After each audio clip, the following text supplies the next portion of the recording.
Jesus is real, but you devils taught lies on Christ. So many lies that when we come with the truth, people think that the lies is the truth and that the truth is the lie. Who changed the truth for God into a lie? In English, Jesus Christ, in Hebrew, is Yahweh Shai. So do or die. The Immaculate Conception is deception, along with the myth of giving gifts on December 25th. Christmas is Satan's clause, the birth of Nimrod, and not the Son of God. To you was kinda odd. On the Passover, Christ was born in the spring. So now we bring the truth about the King of Kings. That's Black Jesus and not Caesar Borgias. And the facts can't be changed. It's all about the Most High. It's all about Yahweh Shai. It's all about the Most High. It's all about Yahweh Shai. It's all about the Most High. It's all about Yahweh Shai. It's all about the Most High. It's all about Yahweh Shai. It's all about the Most High.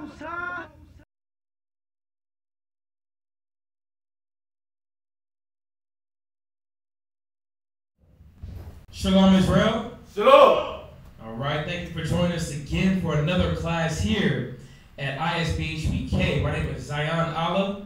All right, ISBHPK stands for Israelite School of Biblical History and Practical Knowledge. We're here out of Houston, Texas.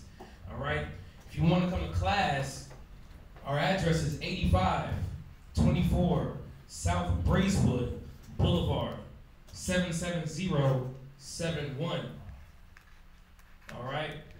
We have a school in San Antonio, Texas. The address is 4219 Centergate Street, San Antonio, Texas.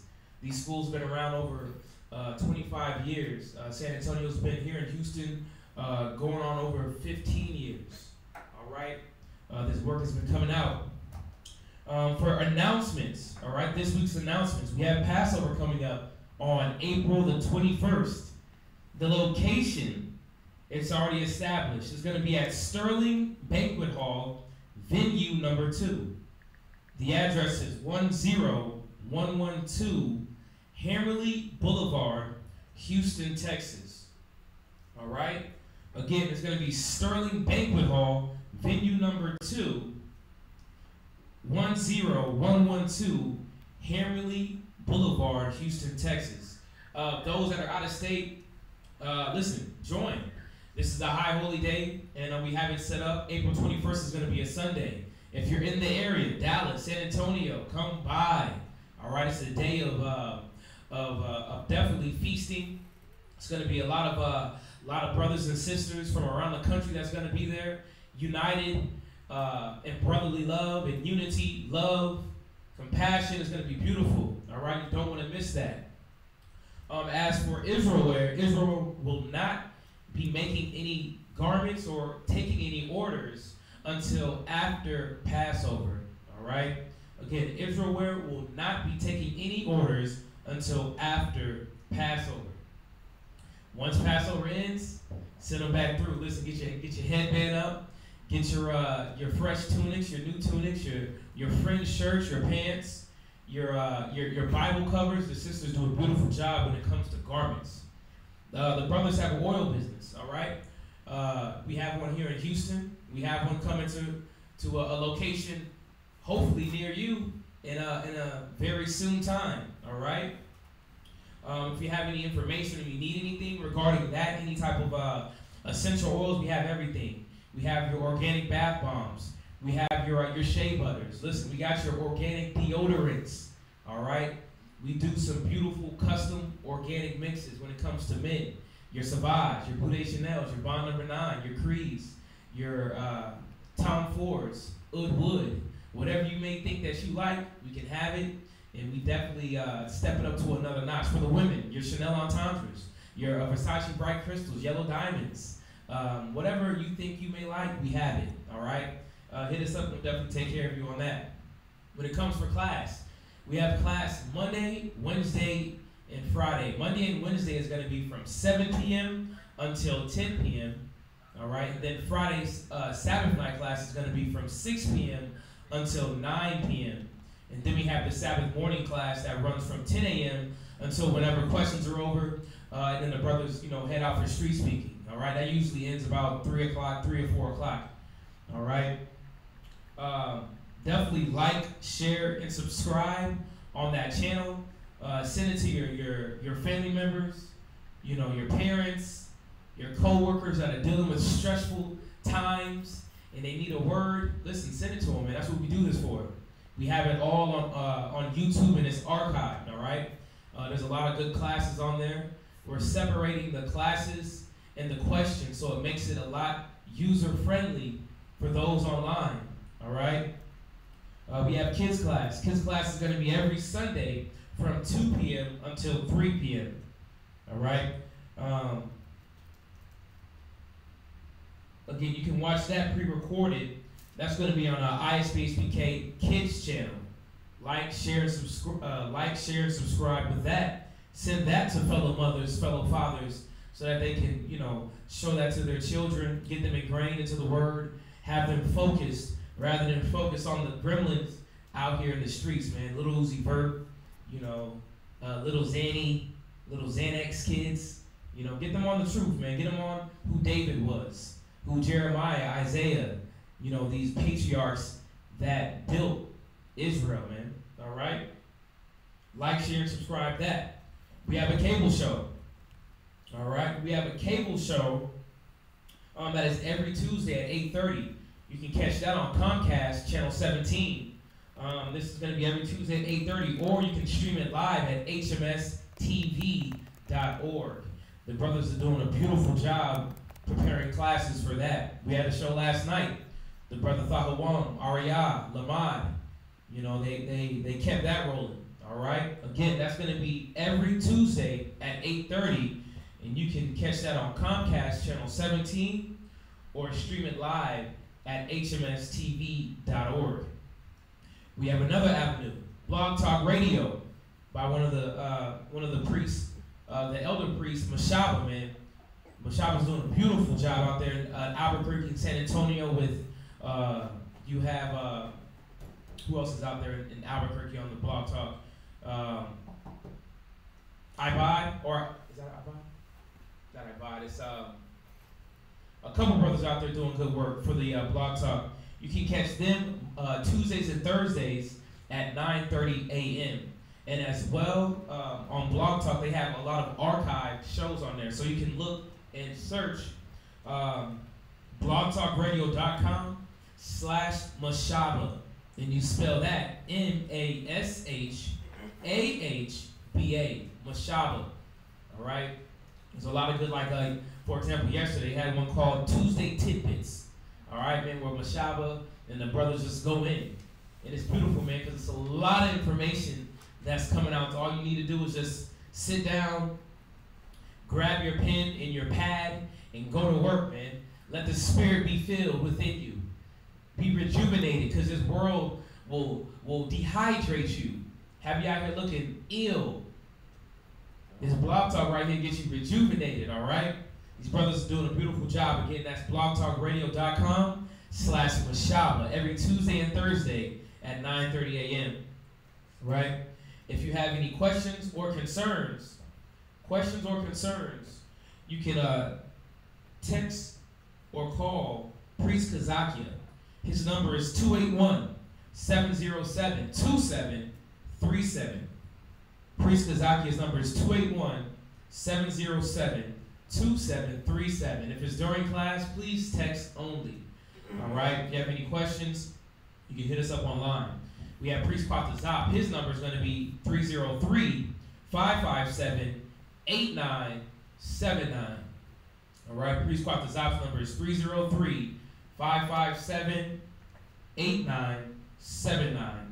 And if you have any other concerns, if you don't want to get online or hit the text or the phone call, hit us up on email, isbhpk@isbhpk.org, and we'll be able to go ahead and respond to you as soon as possible. For any donations for Passover, we greatly appreciate it. When it comes through for the lamb is going to be one of the high dollar items that we have. The sisters do a beautiful job at mixing and mastering that lamb and that stew. Ooh, throw that lamb on a grill. Ooh, we try to do it as the Passover prescribes, man. It's a beautiful time, but if you definitely want to help out with that, all donations are welcome. As you see, we have the Wells Fargo in the Google Wallet at the end of the page. All right, for all those that have been giving, we greatly appreciate it. That have been giving and continue to give books, Bibles, apocryphers, pencil pads, laptops, whatever it may be that you've been giving. We thank you for the edification of your people. And that's exactly where it's going to. All right. I see a question online. Hey family, when is the actual date of the Passover? Yeah, somebody dropped that. It's going to be April 21st. All right. Go ahead and mark that in your calendar. April the 21st is going to be a Sunday. All right. It's coming up fast. These days are moving quickly. Time is at hand. So we definitely need to, Zephaniah 2:1, gather together, man. It's beautiful because the times are getting more crazier. You got a lot of these different attacks, and you're getting people mauled by dogs, and the signs of the time. Prince said it the best: signs of the times. But more importantly, the Bible is coming, and has been coming to truth, man. So it's beautiful. But again, that Passover date will be April the 21st, and that's going to be on a Sunday. All right. And with that, 7:30. If you have any questions, if not, we'll go right into class. It's going to be a pretty good one. It's going to be a multi-part class. It needs to be hit, man, because we're amongst our enemies right now. We are amongst our enemies, and we're learning their ways, man. Psalms 106:19. We're learning their ways.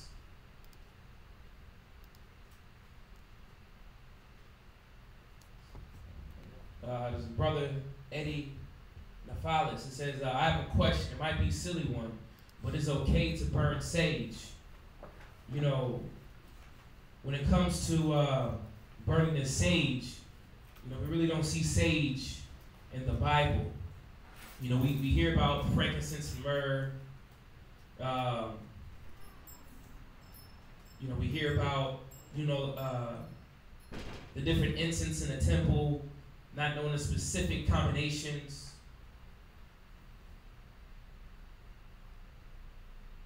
Give me a second.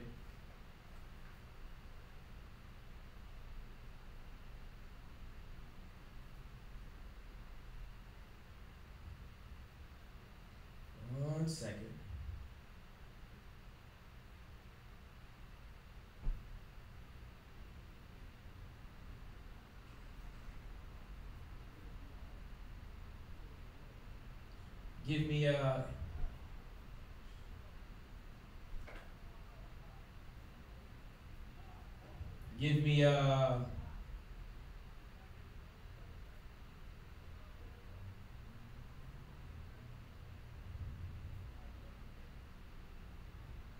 Give me Songs of Solomon.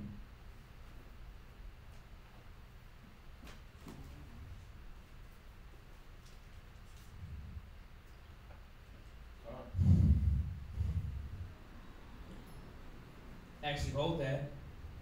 Give me Psalms 45:8. Psalms 45:8. Yep, Psalms 45:8. Give me Matthew chapter 2 and verse 11. Go ahead and read that. Psalms chapter 45 verse 8. Uh-huh. All thy garments smell of myrrh. Yeah, all thy garments smell of myrrh. We understand what the properties of myrrh is. When it deals with the antibiotic, it cleanses the blood, it purifies the body, but also it has a smell. Read. And aloes. And what? And aloes. Yeah, other green plants, right? For the body. Read. And cassia. And what? Cassia. And cassia. Okay, read. Out of the ivory palaces. Uh-huh. Whereby they have made thee glad. King's daughters were among thy honorable women. Upon thy right hand did stand the queen in gold of Ophir. Right. That's it. Read the top again. Psalm chapter 45 verse 8. Uh-huh. All thy garments smell of myrrh, and aloes, and cassia, out of the out of the ivory palaces whereby they made thee glad. Right, man. You know, we're just going into this topic of sage. You know, sage isn't in the Bible. You know, so the thing about it, what's the purpose of the sage? You know, we hear about the myrrh, the cinnamon, the frankincense. You know, so there's nothing wrong with it. Right. No, they say that. Right. Yeah. Just want to make it. There's nothing wrong with the sage, but we don't see it in being used or anything specific in the Bible. We hear about the myrrh, the cinnamon. Right. Yeah. You know, again, it depends on what are you using the sage for. Yeah, a lot of these witches. Right. The warlocks, they make their concoctions. With sage. True. They use that, but I think sage you can get rid of bugs. Right. You know, it goes back to the herbs are good, but are you using them lawful? Right. Yeah. We deal with Ecclesiasticus. It says that let's get that. Yeah, Ecclesiasticus. Yeah. Let's get that.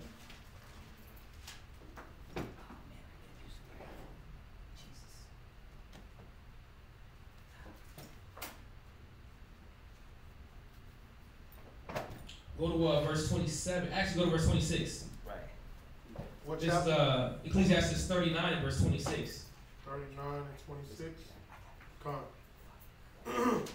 Ecclesiasticus, chapter 39, verse 26. The principal things for the whole use of man's life are water, fire, iron, and salt, flour of wheat, honey, milk, and the blood of grape, and oil, and clothing. Right. This is the principal thing, man. This is the principal things that we need for life. You got your nourishment, man's life, water, fire, iron, salt for the food, flour of wheat, honey, milk, blood, grape, oil, clothing. Read. God. Verse 27. Uh-huh. All these things Right. are for good to the godly. See, all these things are good to the godly, but the sad part about it is that with the evil, with the wicked, listen, they'll use that honey, mix that up with some what do they call it? The dab, the orally THC, the wax. They mix an oil with the wax for flavor. Now they smoking the wax with the honey. Yeah, but they twist it up for evil. But it says, read verse 27. All these things are for good to the godly. Uh-huh. So to the sinners, they are turned into evil. Yeah, man. So the evil, and dealing with the sage, like the priest was saying, is that, dealing with these witches. Oh, listen, they'll start smudging. Everybody's smudging now. You see Beyonce smudge. You see a little video. Everybody want to do the little, man, you better set you some prayers up. But sage may have that property. I haven't really gone too much deep into sage. One of the things that I do burn is frankincense. I burn frankincense in my house, but one thing about frankincense is that it's an antidepressant. It relaxes you, calms down your brain. The mind starts moving and grooving. You studying, you counseling, you moving and grooving. You at the job, your rib, your kids, your animals, your household. It gets a little wearing and tearing. You may throw on a little frankincense, man. Get the house smelling good, man. Gets you feeling relaxed, cool and calm. You don't have to go hit you one of the pack of the coolies. Hit the blunt. Light up some of that Frank. But again, sage is a herb. It's a plant. And as we know that the Most High gave us all these these herbs bearing seed for our good. And that's when you go to, what is that in Genesis? Give me that in Genesis. You got that? Give me that in Genesis. Herb name for me. Yep.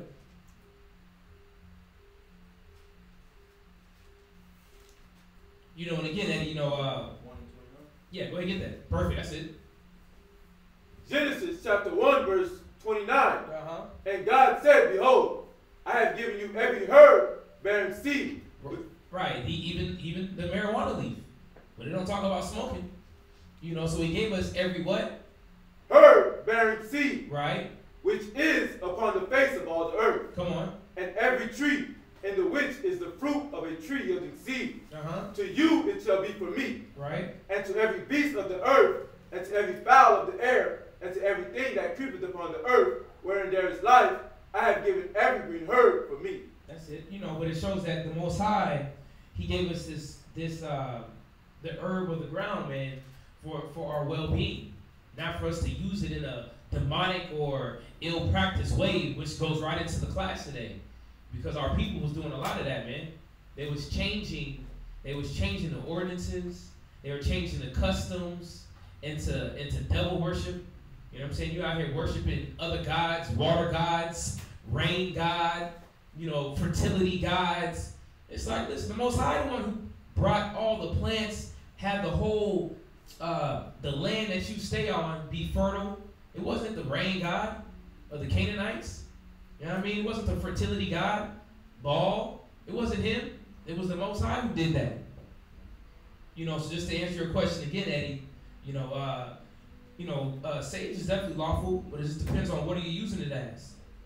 What form?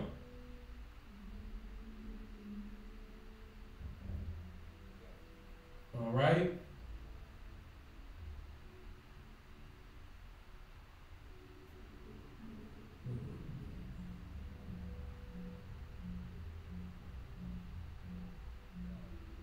All right, give me 1 second. Yeah, he's actually touching on that right now. Yeah, he's touching on it right now. All right. Oh, go. Give me that Matthew chapter 2 and verse 11 that I called earlier. Matthew chapter 2 and verse 11. Come on. Matthew chapter 2, verse 11. Yep. And when they were come into the house, they saw the young child with Mary his mother, and fell down and worshipped him. And when they had opened their treasures, they presented unto him gifts, right, gold, right, and frankincense. Come on, frankincense. So and frankincense. Come on. And myrrh. Right. And being warned of God in a... See that they brought Christ frankincense and myrrh.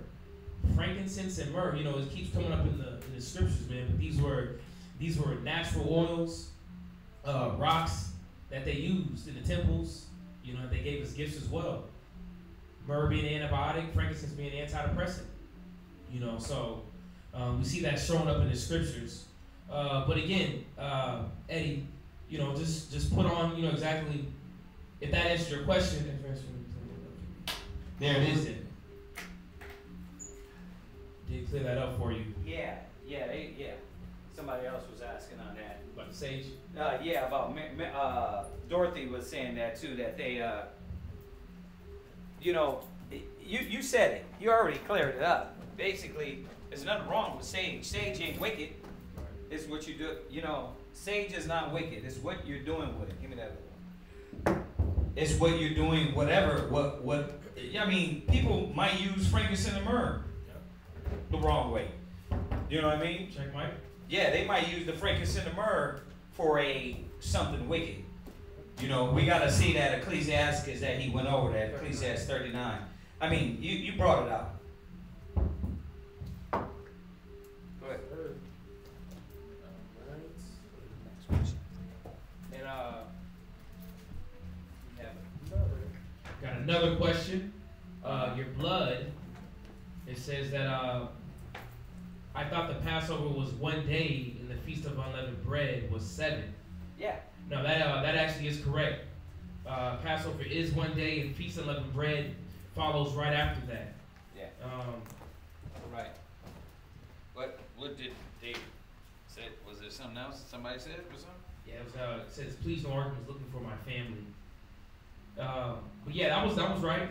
That's right on point. So after Sunday, it's going to be what? Sundown on that Monday? Well, actually, the original start, where's that? Where's the announcements? So the original Passover, remember, we keep, if y'all haven't tuned in to some of the classes, you probably didn't get it, but the original start of the Passover is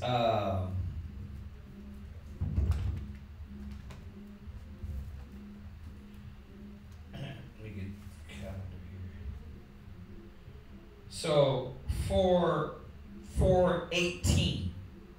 The original date for the Passover is 4:18.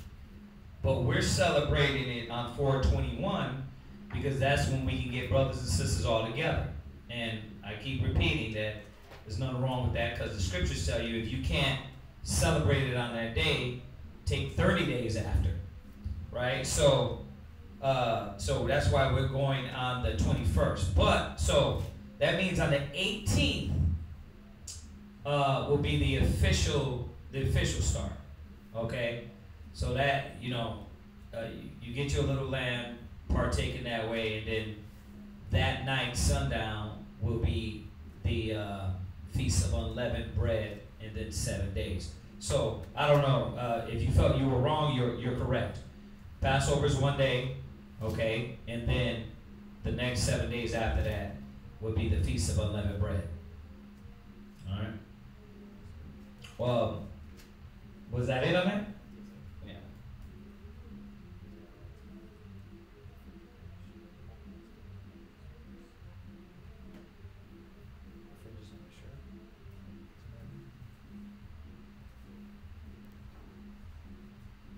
Yeah, you see, the mixed fabric is interwoven. That's what the scriptures are saying. It's like you don't supposed to have it interwoven within the same fabric. So yeah, you're fine with that. You're fine with having a shirt with, he said polyester fringes? Yes, polyester or polyester mix. No, it says fringes on a shirt are polyester or polyester mix. Is it alright? Polyester.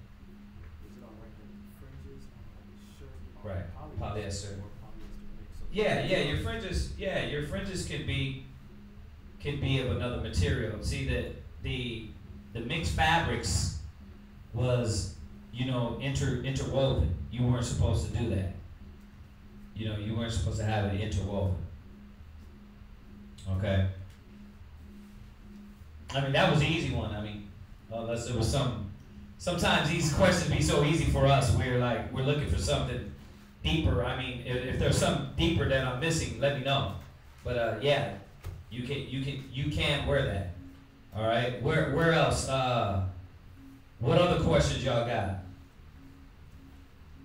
Yeah, like the Passover one. I don't know if you thought you were wrong about that, but yeah, it's Passover 1 day, Feast of Unleavened Bread the next 7 days after that. All right. Did y'all have any questions in here while we wait? All right, y'all gotta have questions, man. If y'all studying, if y'all in this book, y'all gotta have questions. If y'all in this knowledge, y'all gotta have questions. I actually, I actually do have questions, but it's not in reference. It's a reference to Hebrew, so I didn't. Yeah. What you got? I've been studying some, and me and Zion actually spoke about it. You remember how I was looking up words, right, for Hebrew words. They kind of like I felt that described me in a way, and I was telling him some of the words. He was like, I don't know if that's the ancient Hebrew. That could be the pronunciation. It could have been Yiddish. like modern day. Yeah, like modern day Hebrew. Okay. So I don't have a book myself personally that shows the difference between the enunciations, and it doesn't in the strong. Remember you told me about the mice ward, right? The app, right? That's where I got the words from. That's why I looked them up at, but it doesn't necessarily say if it's Yiddish or if it's ancient. That's easy, huh? That's easy. All you gotta know is, like, when you got the basic Hebrew, okay, like, we pronounce this Hebrew, the dialect is ancient Hebrew, okay? But you can have this dialect, you can pronounce this with the dialect of the modern Hebrew. That's easy. So when you read it, instead of pronouncing it with the modern Hebrew, you're just going to pronounce it with the ancient. That's easy. I get that part. But, I get it. Yeah, so like, for instance, if we look up a word, okay, if we look up a word here, I'm gonna go to the eSword on the Apple phone. Come on. And I go to, let's go to the the Old Testament. What word were you looking at? I looked up the word fierce. Fierce was one of them.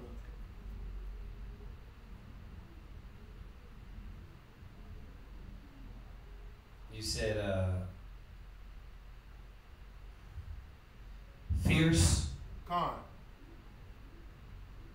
Okay, so if you go to fierce, Genesis 49:27, cursed be their anger for his fierce and their wrath, for it was fierce and their wrath. So if you click on the H5794, 794.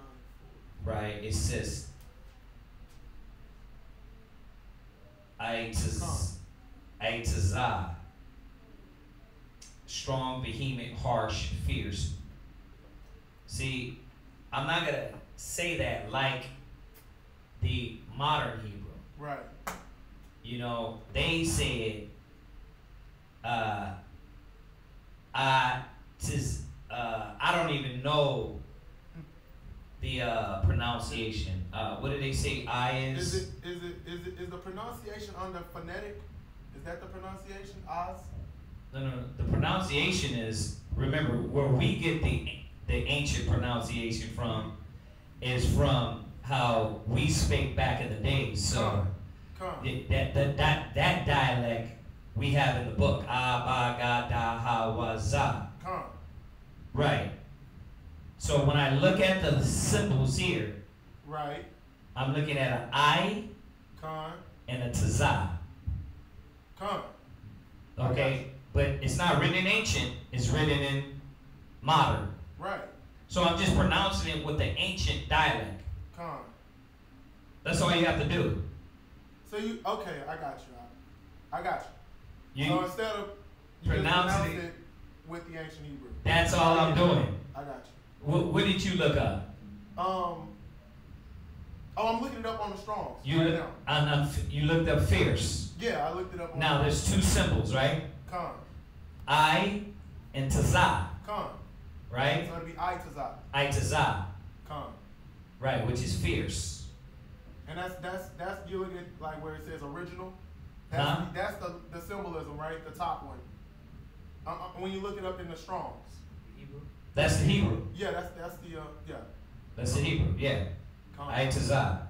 Now you can go and you can go and also look it up also in the Bible, the Hebrew Greek Bible Dictionary. Right. I want to grab one of those. Actually. Right. You can do it that way, just to double check it. But for the most part, you know, the thing is, the Strong's is gonna give it in the context of the chapter which you're reading. Right? So you also got future tense, past tense, present tense. So that's, you know, like we say shalom and shalom. Right. So shalom is just peace. Right. Shalom is peace to you. Right? So like, you know Israel, they try to make everything damn difficult. Right. You know what I mean? Oh brother, you're not saying it right. Technically you want to say shalom. Peace to you. You know what I mean? But it's not wrong to say shalom. So shalom would be kind of like slang almost? Could it be? No, it ain't slang. It's still peace. Could it, I mean, like saying, considering if I'm wanting to say peace to you. It's like saying hi. And then saying, how are you doing? Shalom. Like hi would be shalom. Right. Hi, like shalom, peace. But if you saying But if you say shalom, it's like peace to you. That's more like saying bye. No. No. Right would mean what I'm saying. Okay. Because it's none of that what you're saying. Okay, gotcha. It's just peace. Peace to you.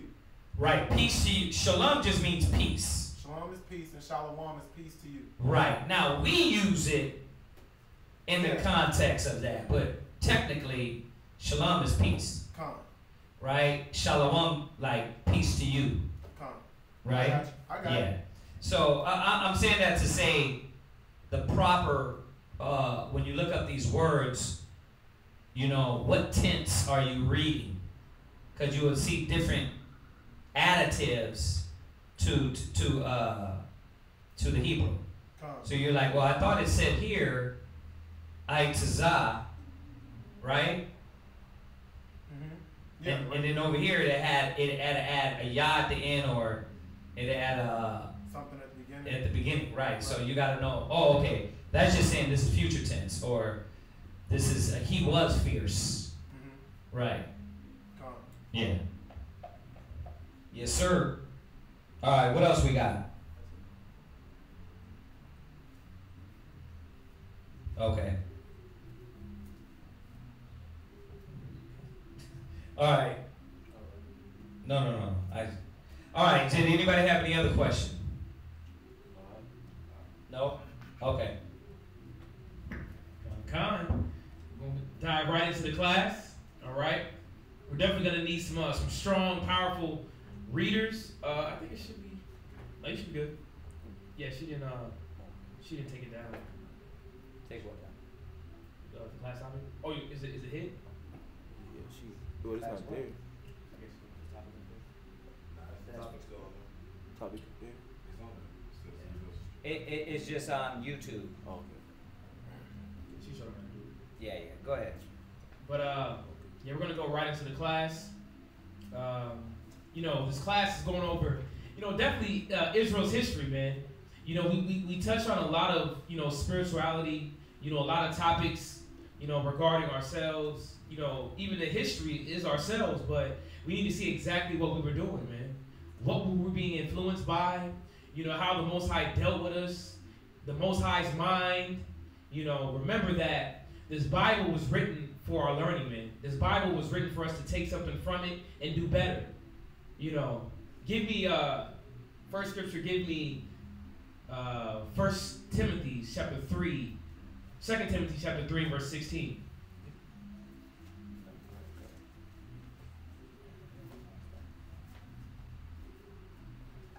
Second Timothy chapter 3 and verse 16. 2 Timothy chapter 3, verse 16. All scripture is given by inspiration of God. Yeah, see, all these scriptures is inspiration of the Most High. You know, we understand that, especially in the area that we're going to deal with, you know, Judges, and, you know, a lot of these good stories. This is real history, man. But it was written for it was written for what?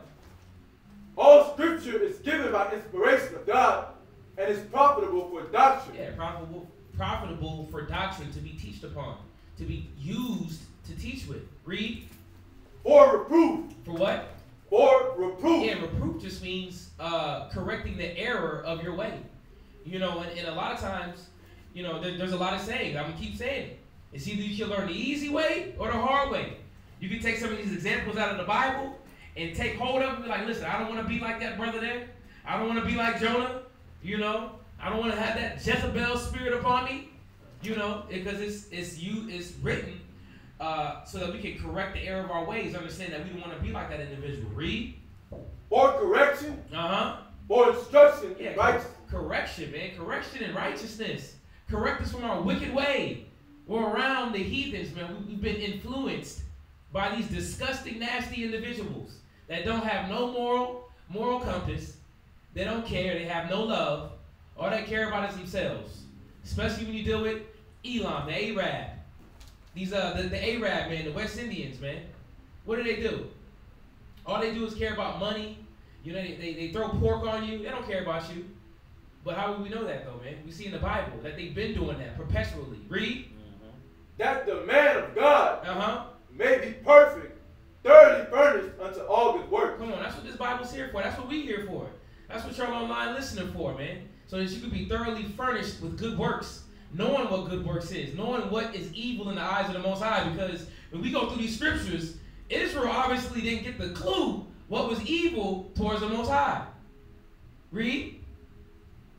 That the man of God may be perfect, thoroughly furnished unto all good work. Come on, man. And that's what it is. That's what this Bible, that's what these stories these classes we go into, man, so that we can be thoroughly furnished in good works. All right. With that, give me the definition of backsliding, because we're gonna see how Israel, man, how they were so a beautiful, wonderful, well-equipped people that continually wanted to live like the nations did, man. They wanted to continually be influenced by the nation's way, their traditions, their part-time joys, you know. What do you have? It says, the action of relapsing into bad ways or error. Yeah, that's exactly what it is. You relapse. That's good. You read that again? Yeah. It reads, the action of relapsing into bad ways or error. Yeah, think about that. You relapse it, because as we go into scripture, we understand that the Most High only gave us his law, right? Give me Joel chapter 2 and verse 27. Hold that definition. Hold that definition. It says the act of relapsing, read. Into bad ways or error. Yeah, man, you going into bad ways. The Most High gave you a specific way to walk, a specific way to know what's right and what's wrong. But what do? We lapsed. Lapsed in judgment, lapsed in our choices, our decision making, lapsed. Got some synonyms here. Go ahead, give me some of the synonyms. Kind of what you were going into. It says to give into temptation, go astray, leave the straight and narrow. Come on. Go down the primrose path. Ooh. Yeah, you leaving the straight and narrow. You're leaving safety, the safety zone. It's like the zombie apocalypse, right? The zombie apocalypse. Listen, if y'all ride on this road, down this path, you're good. But what happens? Something always happens. You got to get off the road and go down somewhere else, right? Then what happens? Zombies start attacking you. Like, you would have been safe if you would have stayed on the road. But no, I'm going to take a shortcut. Let me go down this path, man. Look what happened to you. You got bit up. You done got taken off that straight path. Read where you at. Joel chapter 2 verse 27. Come on. And ye shall know that I am in the midst of Israel, and that I am the Lord your God. He said what? And ye shall know that I am in the midst of Israel, right? And that I am the Lord your God. Yeah, you gotta see that this backsliding, right? It's like, well, what are we backsliding from? We're backsliding from the Most High because he chose us. The Most High gave us the laws and regulations. The blacks, Hispanics, Native Americans, he gave it to us. We have rules and regulations that we have to abide by. Read. And none else. See, he didn't give it to nobody else. That's why the other nations can party, get wasted, party, get wasted. They can do that. But Israel, we can't. They have success in it. Yeah, they flourish. They have success in it. They have fun in it. Ooh, yippee! Right. Another day of binge drinking. Yeah. And they can just get up and make millions. And we're gonna get into it, the specific details of what they be doing, man. It's crazy. But read that again. And ye shall know that I am in the midst of Israel, Uh-huh. and that I am the Lord your God, right? And none else. Yeah, the Most High ain't God of nobody else, man. These nations that were around, Esau, Moab, Ammon, he's not the God of them. That's not their power. That's not their strength. That's our strength. That's why we are the ones that backslide. We are the ones that get judged, and we have repercussions of our iniquities. Give me Amos 3. Can I get one? Oh, please. Go to Psalms 147, 19 and 20. Just write what he's saying right there. Psalms 147, 19 and 20. Come on. Oh, you already got it. 147, 19 and 20. Yeah, hold that and then hold that one and go to where first? Give me Amos chapter 3, verse 1. Amos 3 and 1. Amos chapter 3, verse 1. Hear this word that the Lord has spoken against you, O children of Israel. See, God spoke this against who? Children of Israel. Yeah. Oh, yeah, he spoke this word against the children of Israel. Read. Against the whole family which I brought up from the land of Egypt. Yeah, the whole family. Judah, Israel, all the tribes. Northern kingdom, southern kingdom, it don't matter. Read. Say, you only have I known of all the families of the earth. See, we only have the Most High have known, man. You Hispanics, all you Salvadorans, you Puerto Ricans, you old fast-speaking Dominicans, all the way down to Uruguay, because we rarely meet from Uruguay. Y'all Israelites too. But he says we're the only families that he's known. Read. Therefore, I will punish you for all your iniquity. He'll do what? Punish you for all your iniquity. See, we're the ones that get punished, man. This backsliding spirit, as we're going to go into, we're the ones that get punished for that, man. Because we're going out of the laws and judgments and statutes that he's given us. And that's why we're going right into it. Give me that Psalms 147. Con. Because the other nations didn't get these laws. They didn't have these laws to cherish, to protect them, to make them flourish. And it says that he will punish you from all your iniquities. And when you deal with this word iniquity, right, the definition, it says injustice, unrighteousness. It says separated, or your iniquities have separated between you and your God. That's what these sins are doing, man. That's what iniquity is, sin. Read where you at. Psalms chapter 147, verse 19. He showeth his word unto Jacob. He did what? He showeth his word unto Jacob. See, we have to bring this out because, you know, when you deal with this perpetual iniquity, this perpetual backslide that Israel did, and the reason why they continually get butt whooped is because he only showed his word to Jacob, man. He only showed his word to the 12 tribes of Israel. He gave us the laws to rule this world, man. He gave us the power. He gave us the instruction to how to raise up families, raise up children, wives, brothers, nations, households, cities. He gave that to us. Read. His statutes and his judgments unto Israel. Come on. He had not dealt so with any nation. Yeah, he did. He gave his judgments unto Israel, man. And the Bible keeps showing us that he didn't deal with any other nation. And that's why our people, man, we like to fall because we see the prosperity of the wicked, man. And we think that we need to be there with them. We need to be right up in Club Zero, jamming right with them. Twerkulating, percolating, popping. You know, you see people on Instagram doing the bottle. They pouring the liquor all in your mouth. It's my birthday. We trying to get right in there with them. But that wasn't meant for us. The Most High didn't deal with them. That's why they can look sick. Listen, a lot of them people are sick, man. And we go after that. We go whoring after that. Finish that last precept. Come.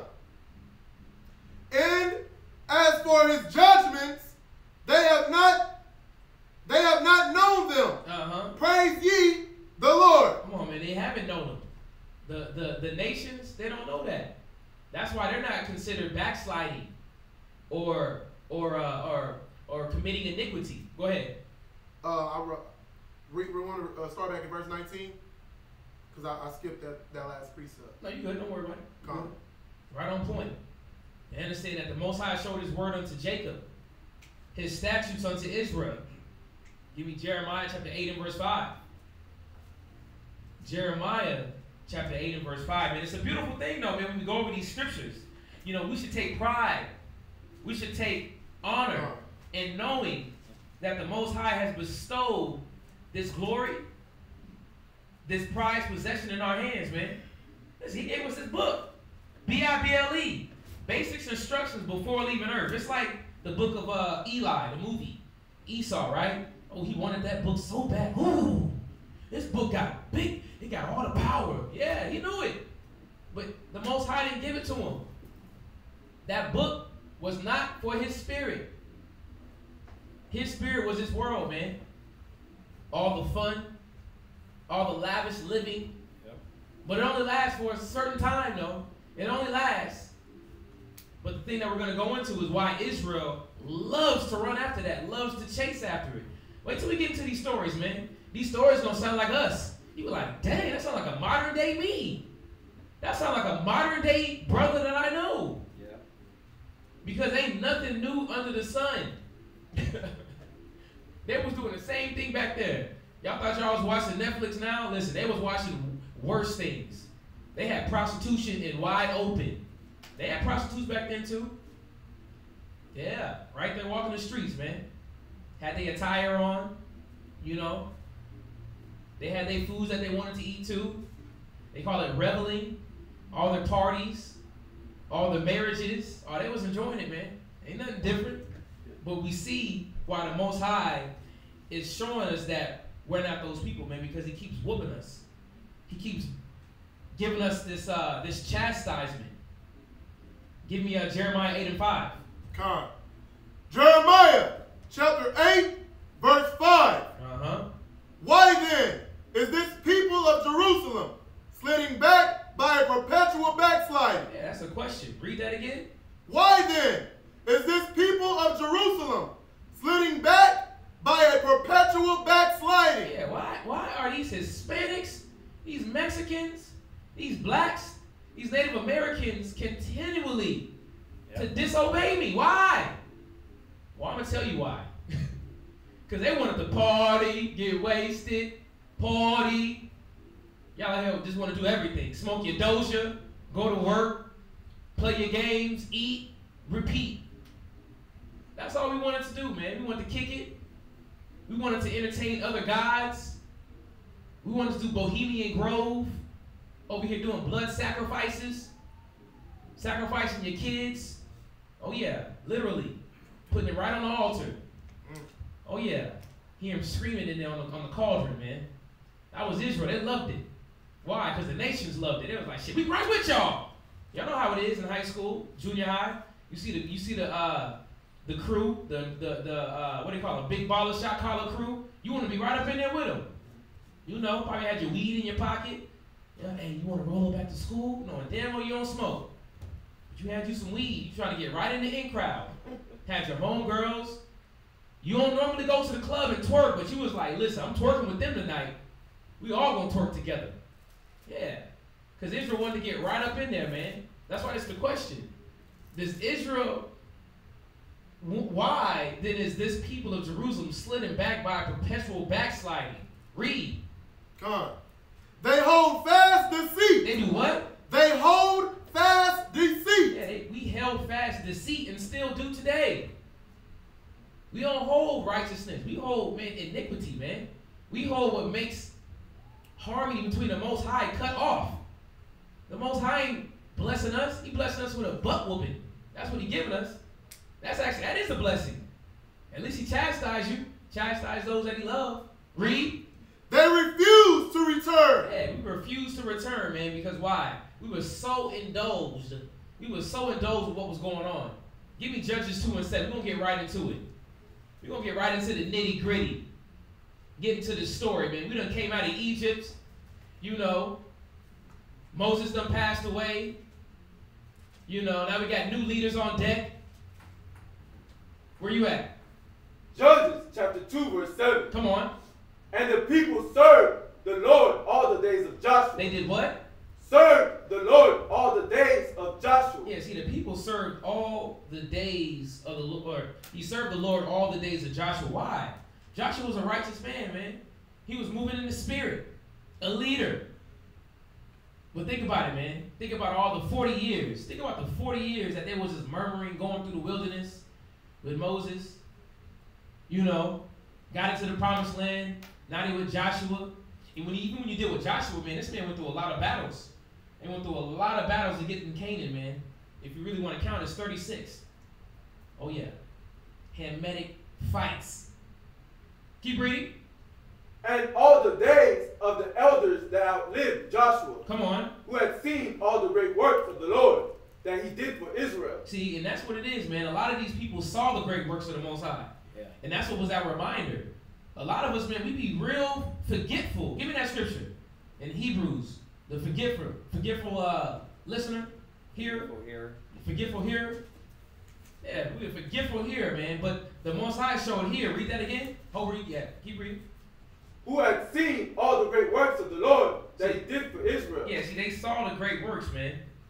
A lot of our people, man, we forget what the Most High has brought us from. We have a lapse in our memory. You know, things start getting good. You forgot when you was on your feet, on your knees, crying, begging, oh God, please, raise me up. Give me that good job. James 1:25. Give me that good job, oh God. You get the good job. Now, Hope, where you at? You got other readers in here. You got the good job. Then what happens? Oh, you forget to pray to the east, man. Just getting up, taking a shower, eat your Cheerios. You think you're healthy and stuff. You know, you done forgot whenever you was on your knees praying. That's what Israel did, man. The Most High brought them through the Red Sea, brought them through captivity, brought them through fighting people, Jericho, knocking walls down. They forgot about that. Where you at, Mark? James chapter 1, verse 25. Come on. But whoso looketh into the perfect law of liberty and continueth therein, he being not a forgetful hearer. See, that's the same thing. You looking into the law of what?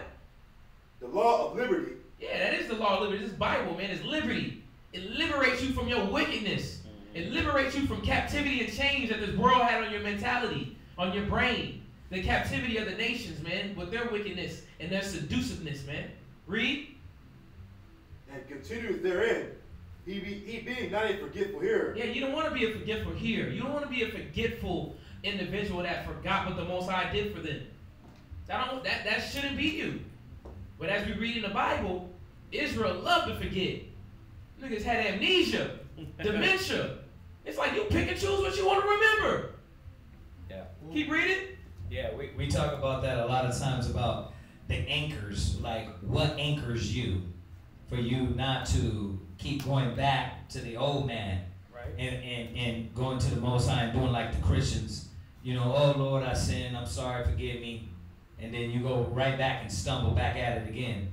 Oh Lord, you know, oh forgive me, right? You go right back at what anchors you.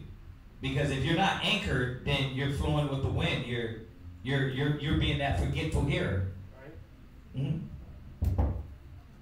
Where you at? James chapter 1, verse 25. What does that say? But a doer of the work, this man shall... Drop that. Go back to that Judges. Where you at, Max? Verse 8. Read that. Judges chapter 2, verse 8. Uh-huh. And Joshua, the son of Nun, the servant of the Lord, died, being 110 years old. See, now, Joshua died, being how old? 110 years old. Oh, come on now. He said 110 years, but he was a what? Servant of the Lord. He was a servant of the Lord for them 110 years. So, brothers, sisters, I know some of y'all about 25, 32. Y'all young. Listen, we got a long way to go. Most High willing, he cut it short. But Joshua was a servant of the Most High for 110 years. Come on now. He was a servant till he hit the dirt. Come on. So you got to see that, you know, as a positive leader, we got to be a positive leader. But Joshua did it to the end. But keep reading. Verse 9. Uh-huh. And they buried him in the border of his inheritance in Timnath-Heres. Right. In the mount of Ephraim, on the north side of the hill of Gaash. Right. Read. And also all that generation were gathered unto their fathers, and there arose another generation. There did what? And there arose another generation. This is a you know, you have to look at another generation, man. It's like almost like a lapse in responsibility to your children, a lapse in responsibility to the nation. You know, I see where it comes from though, because you know, I look at our generation, right? We grew up in around negative, drugs, not having, right? And then as we have the wisdom, you got to think about this generation was supposed to be righteous that came in with Joshua, right? He killed off the old generation, and the only ones that went in with Joshua were going to go into the kingdom was the new generation, right? But that generation is saying got wicked. Yep. Let's go. That generation got wicked. So what happened? What happened? I thought they were righteous. What the parents were teaching them the right thing, but what happened? They made their own decisions. They made their own decisions, you're right. But those decisions were selfish, right? Those decisions were based off of, I have good things, but I forgot who gave them to me. Like, because I look at that about with my kids. You know what I mean? And I look, and we didn't have things. I didn't have things as a kid. But I look at them as not that they're wicked, is that they haven't grown up in hardship. They haven't grown up in real hardship. So they're fed all the time. They get what they want all the time. You know, they don't know about, like we know about mayonnaise breads or Struggle.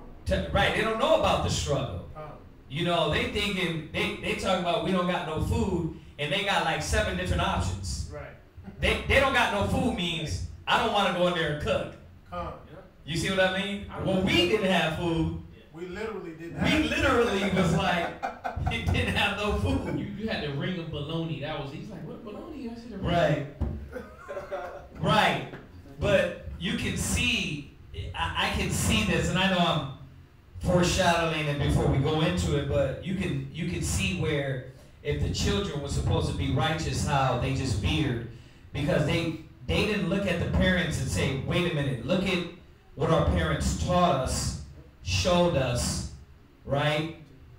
Right, yeah, and have that fear with, you know, I went over it the other day. It was, go to Psalm 78. Do you got that one?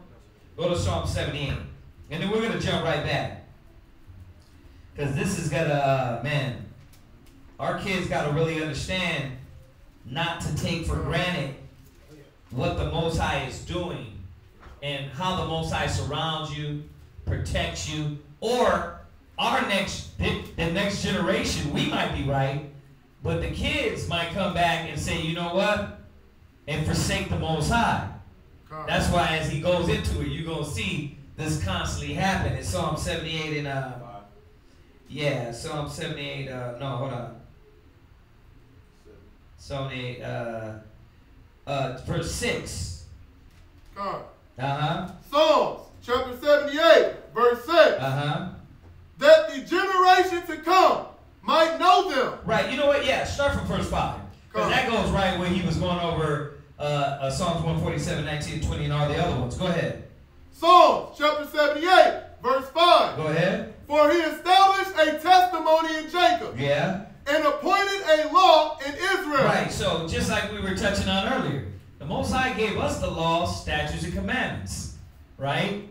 He chose us of all the families of the earth, above all the nations on the face of the earth, right?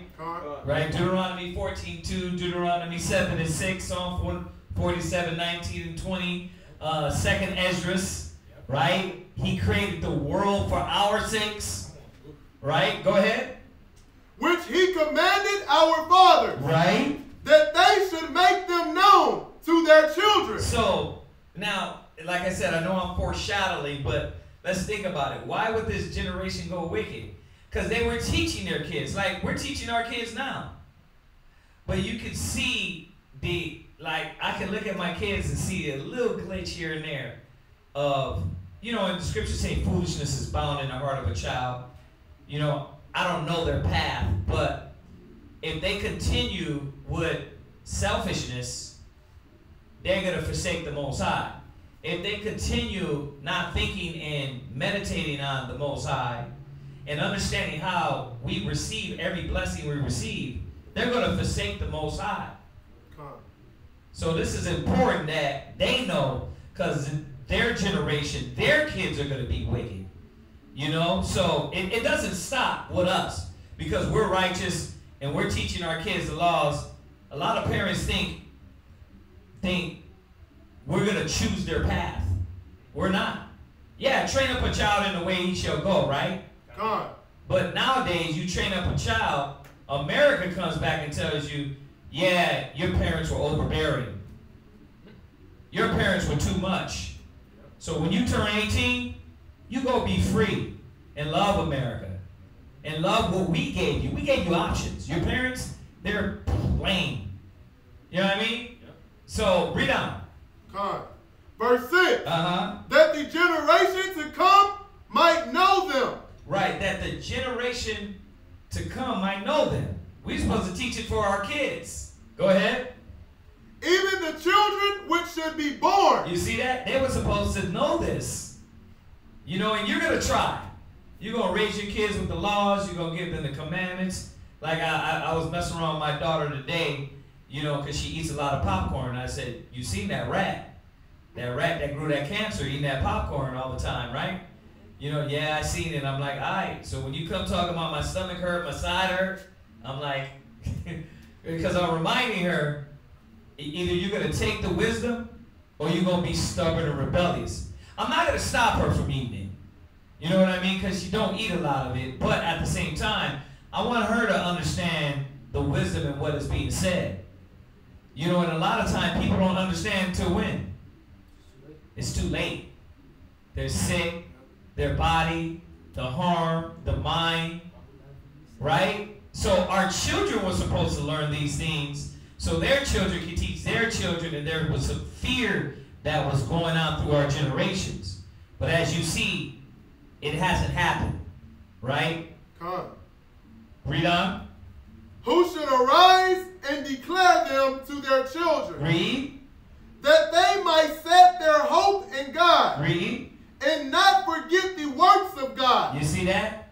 And that's what you're going to see, that the reason why Israel went wicked is because while the children after them that were in the kingdom went wicked, is because those children didn't stick to what the parents, what the Most High has showed them. Go ahead. But keep his commandments. It might not be as their father. Read. A stubborn and rebellious generation. Y'all see that? That they might not be as their fathers, a stubborn and rebellious nation. This is what the children are supposed to look at and say, look through the ghettos and the slums and the hurt and the pain. And another conversation we got into was about fetishes. And they were talking to me about different, you know, YouTube, and this person was eating rocks. This person was eating mattresses. Yeah, like in these different fetishes. And I was showing them that these individuals, they lost their mind. And this is why you got to keep your mind strong with wisdom, because if not, if you ain't working out your mind with the right wisdom and knowledge, then you'll lose your mind. And then, you know, they were talking about what I said in class about the guy that liked his girl to fart in his face. But that's a mind. That's their mind being destroyed. Their mind is destroyed to think like this, to feel like this, to want this. And that's what you see, our children that forsake the Most High, our people that forsake the Most High, our people that go back to this, they forget. They forget what our parents go through. You know, I ask that a lot of times, like, you know, brothers and sisters that going through their battle, you never sit back and look at the bigger picture. You know what I mean? You never sit back and look at our people and our nation. Like, you get caught up into this emotional soap opera, right? And a lot of brothers and sisters don't sit back and say, wait a minute, there's a bigger picture going on here. I'm over here caught up at home into some novella or some, you know, some Netflix series with my rib, when you got our people hurting out here. Oh, yeah. The nation needs to be taught. And you waste years, man, wasting your time instead of teaching your people. You see, so these are the things that we got to show our children. We got to show them. We got to show them the repercussions of what happens when you don't listen to the Most High. And I'm not saying beating them is the solution all the time, because they're going to get whipped. My kids, they get out of order, they get out of line, they get punished, they get whipped sometimes. But it's still, they got to make the choice. The spirit got to be on them. Or they're going to be like these children that the fathers went into the kingdom and the kids left out wicked. But go ahead. You know, and it shows that though too. What are you going to say? Oh, no, I was going. I thought you were going. Yeah. No, that's it. Yeah, and it shows, you know, even with Joshua, how Joshua's mind was meditated on the scriptures. Right. He was meditated on the people, where it made him continue. But obviously, when your mind starts to get skewed, you know, you start to have some distractions. You know, you start leaving off of that. Right. It's like what you're saying. Things became more enticing. Yeah. And the thing is that it's a trick, because do you not get with the Most High?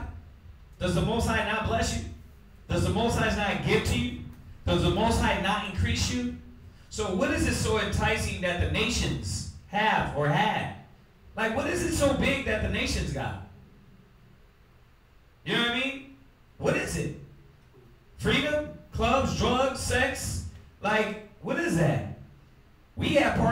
is called feast. It's just you got a righteous party, and you got a wicked party, right? You know what I mean? The Most High gave you women just like he gave them. He gave the women men just like he gave them. So what is the big difference? You see, it's really not. It's a facade they put up, and it's a so-called freedom that comes with doing wickedness. And that's why your spirit has to be demented. It has to be, what's the word? Filthy. It has to be filthy because you're getting the same thing. Yes, it has to be warped to love what the nations offer. You know what I mean? Because you're getting the same thing with the Most High. Right? Read on. A generation that set not their heart aright. So they set not their mind aright. Consistent and focused and loved and thought about the Most High. You know, and that's the thing that it happens, bro. It happens at a young age. I watch my kids, and yeah, they come to class. I sit down and teach them, talk to them, we rap to them, you know. But at the same time, they gotta set their mind right and have the fear of the Lord.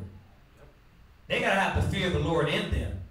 Just like going back to us, you gotta have the fear of the Lord, or you're gonna keep going right back to what the nations offer you. You're going to be going right back to this confusion and putting Christ to an open shame. So go ahead. Yeah, it's beautiful because where are you at right now? Yeah, where you at? I'm at verse 10. And I'm gonna pull this real quick. This is coming out of Josephus, all right? And it goes in just about the mind frame, you know. This is Josephus, book number 5, chapter 2. You can start at, I think it's paragraph 7, 132. Or actually, paragraph 6, last precept. It says, and the Israelites slew all the inhabitants and retained the city for themselves. It says, after this, the Israelites grew effeminate as to fighting any more against their enemies, but applied themselves to the cultivation of the land. So they got lazy. You know, that's what happens with a lot of Israel. You don't have to fight no more. The Most High gave you what you prayed for. The Most High brought you through the struggle, and then all of a sudden at the end of it, you ain't got to do nothing too much no more. You got what you got. Now you get relaxed. Like it says in the scriptures that Jeshurun waxed fat and kicked. Right. We get real laid up. You know what I mean? We get got the TV, got the games, got the new kicks, got the little, got the plush shoe. What do you call it? Dr. Souls in it. You walking good. You know, you ain't got no worries. But right here it's showing us that they got relaxed. And in the scripture, same thing. But let me continue. It says, but apply themselves to the cultivation of the land, which producing them. Where you at? This is Josephus. Right. Yeah, Josephus, book number 5, chapter 2, paragraph 7. Okay. The cultivation of the land, which producing them great plenty and riches. They neglected the regular disposition of their settlement, and indulged themselves in luxury and in pleasures. And that's exactly what our people do, man. We like to indulge ourselves in these luxuries, and we forget about the Most High. But as we see here, we had one of our main patriarchs, Joshua. He passed away, and he was probably right there in the front. Listen, ladies and gentlemen, get it together. You know the Most High is looking at us. Come on now. Let's abide by these laws and statutes. You know what happened before. But obviously it said that he died. Where are you at? Verse 10. What book? Judges chapter 2, verse 10. Go ahead. And also all that generation were gathered unto their fathers, and there arose another generation after them, which knew not the Lord. Yeah, that generation was lax, man. It was relaxing. It was in a nice. They came into the promised land, knocked out the Canaanites. Again, there was a lot of battles regarding the Canaanites. But how did they not know the Lord? That don't make any sense. Yeah. They didn't know the Lord because the parents weren't teaching them? Huh? Y'all don't think the parents were teaching them? The parents were teaching them. The thing is that you're going to find out that they was rebellious. They didn't listen to their parents. They didn't listen to their forefathers. You know? Think about it. All those people that came in, the Most High let them come in because they had somewhat of a right mind. But as you go forth and the generations go on, man, you forget. Go ahead. Read. nor yet the works which he had done for Israel. Yeah, man, they act like they was clueless. Read. And the children of Israel did evil in the sight of the Lord. They did what? Did evil in the sight of the Lord. Yeah, you got to think about that, man. They just lost Joshua, you know. Now that, you know, probably a couple years went past. Now look at them. Now they're doing evil in the eyes of the Most High. They're doing abominable acts. But keep reading. Let's see what they were doing. And served Balaam. They did what? Let me say this. I want to address this comment on here. You can teach your kids. You can tie them up. You can punch them in the face. You can whoop them. You can do all that. Right? The scriptures tell you how to raise them. But just like in everything else, the scriptures say, be not excessive toward any. So, my kids got the commandments, they got the laws, but you can't force nothing into anybody's spirit. It don't work like that. That just like y'all, right? Think about how many classes brothers get. And I have to say this because this comment about you have to enforce the commandments while they're young and not making that option. You can enforce the commandments all you want. Just like we forced the commandments on Israel. But how many Israelites, no matter what, they keep going through the same things in their life, right? And they don't listen. You see what I'm saying? Yeah, we wish it was that easy. We lay the law down. We lay the commandments down. We lay the wisdom down. And your kids see it, right? Because I don't see where it says in the Bible, thou shalt not eat rocks, right? Anywhere it say that? Thou shalt not, what else were they eating? They were telling me. Yeah, the mattress, man. Right? It don't say that in the law, right? So what does happen to Israel? What happens to Israel when you see, when like the brother Jeremiah is saying? He's saying, enforce the commandments. Well, we're in class, we force the commandments. Right. But what happens? When they don't say, thou shalt not eat rocks, you're like, not you, but Israel's like, well, commandments don't say thou shalt not eat rocks. Well then, that's why, you know, I'm going to eat rocks, right? That's the logic, Israel. I wish it was that easy. AI, this is how you deal with your rib. This is how you deal with your household. This is how you deal with your family. This is how you deal with your nation. This is how you deal with your spirit. Well, the scriptures don't say, it's like, but this is the wisdom of the scriptures. Well, and you, the same thing that happens with Israel. They keep going through the same thing over and over and over again. You know what I mean? So what I'm saying is that, yeah, I enforce the commandments in my house, but those kids in my house are going to still have to choose to serve the Most High. It's got to be in their spirit. If the fear of the Most High is not in their spirit, then what happens? They're going to be punished. Right? Think about how many kids you got. You know what I mean? You force the commandments on them, right? Are they following the commandments? Think about how many family members, people that force the commandments on their kids. So there's got to be a skill. There's got to be a balance. There's got to be wisdom in teaching our people. Like here, you can come in all the time and we tell you, bro, don't do that. Don't do this. The commandment says this. The law says that. And what is Israel's biggest problem? They don't listen. It's not that they don't listen. Yeah, you're right. They don't listen. They're rebellious. What else? They try to find the loopholes, huh? They try to find the loophole, right?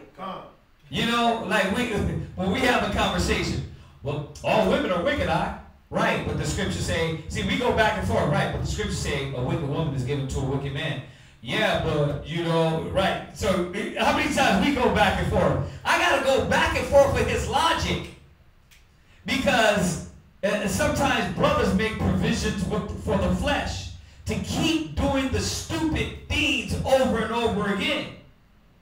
No matter how many times they got the laws, Israel is looking for the loopholes to keep going into the flesh. And that's what you see, like I said earlier. How could those kids go into The fathers are going to the kingdom, but then the kids, they turn out wicked. You don't think those fathers and they were saying, yeah, we came out of Egypt, this is what happened, and this is what the Most High, they were telling that to these kids, but all of them wasn't, not everyone was wicked, because we know the Most High reserved the righteous. But you can see, like, a lot of the generations went off. So you got to understand, I wish it was that plain and simple. Yeah, give them the commandments and they lock in. There wouldn't be 2/3 then, right? If it was that easy. Right?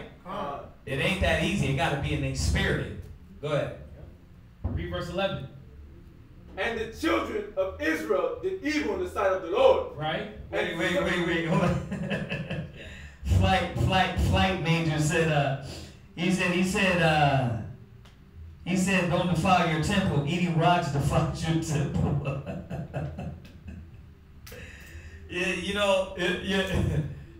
Does the law say thou shalt not eat rocks?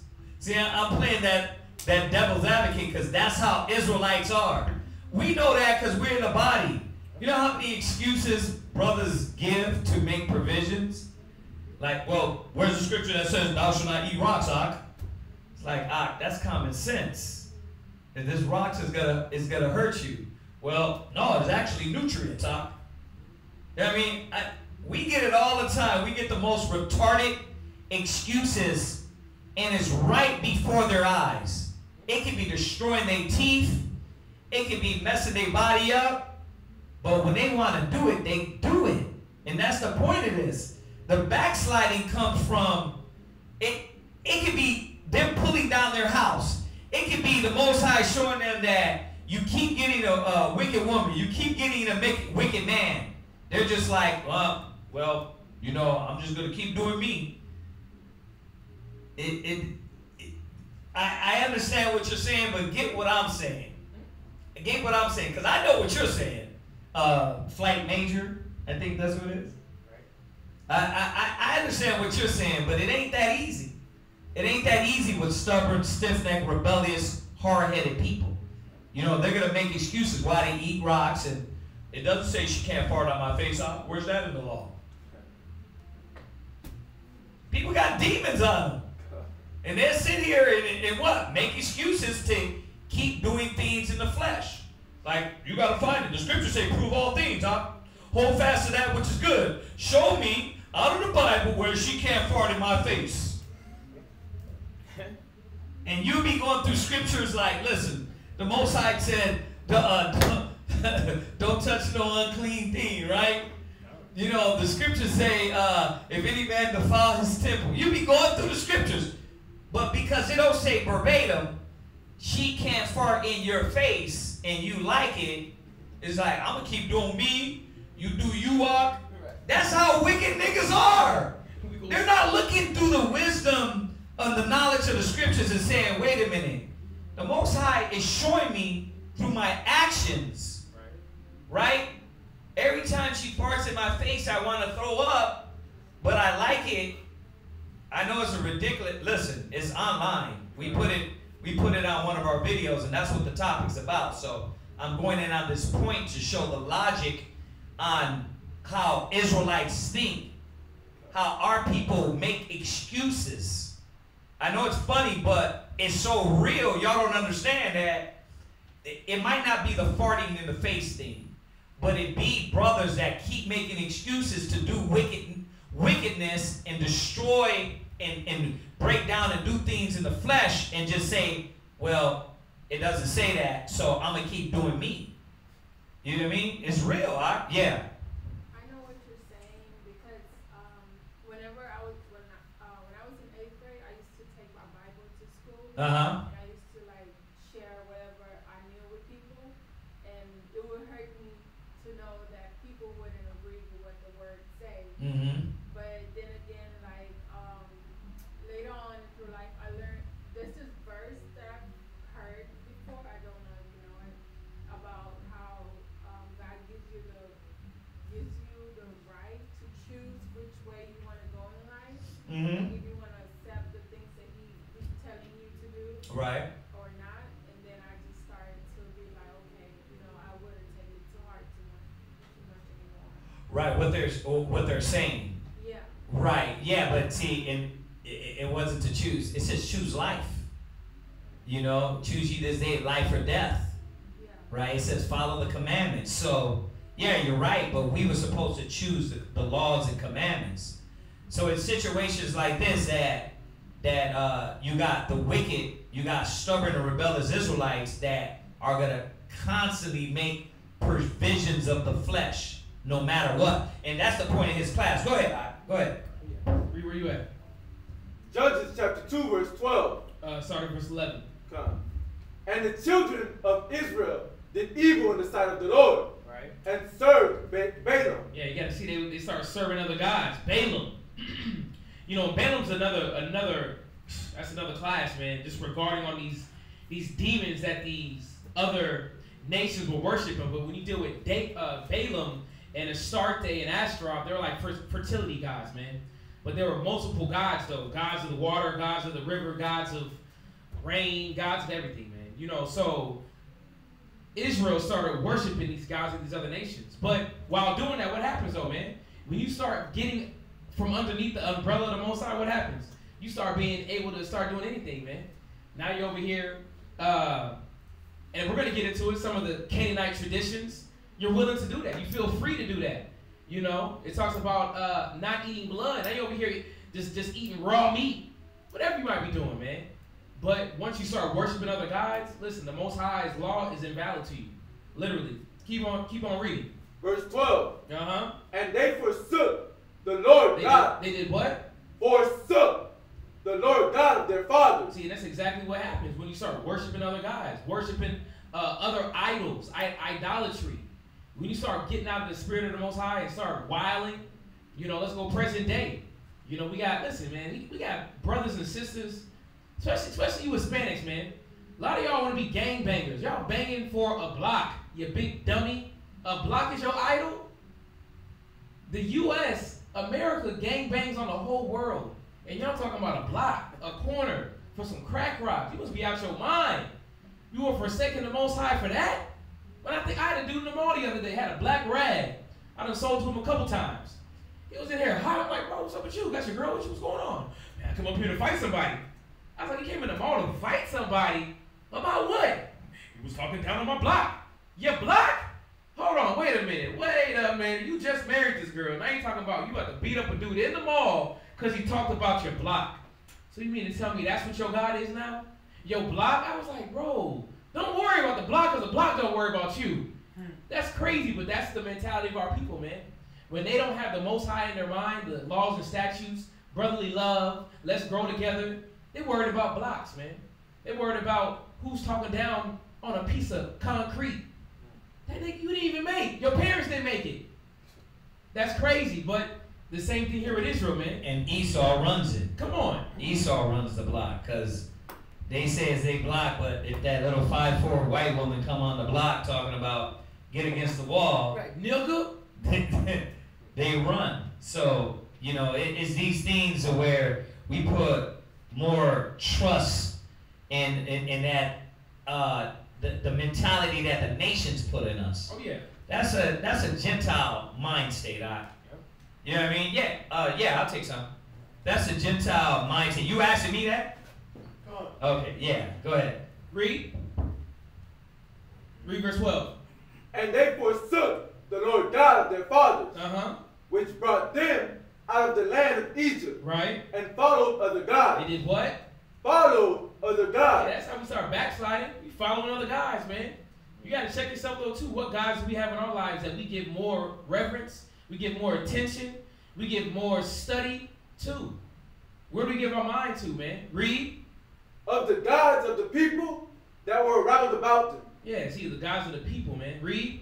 And bowed themselves unto them. Right. And provoked the Lord to anger. Yeah, man, the Most High is a jealous God, man.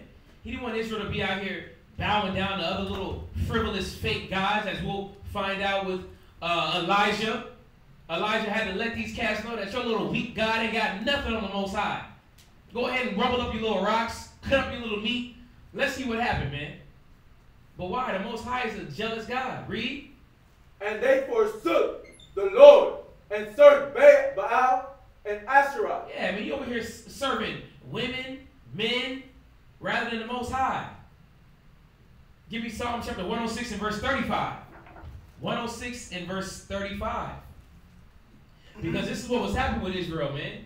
We start getting off our the literature and the curriculum that we should have been on. And we were dealing with Ashtaroth and Baal. These old sensual guys, man. That's why everybody's so weak and sweet, man.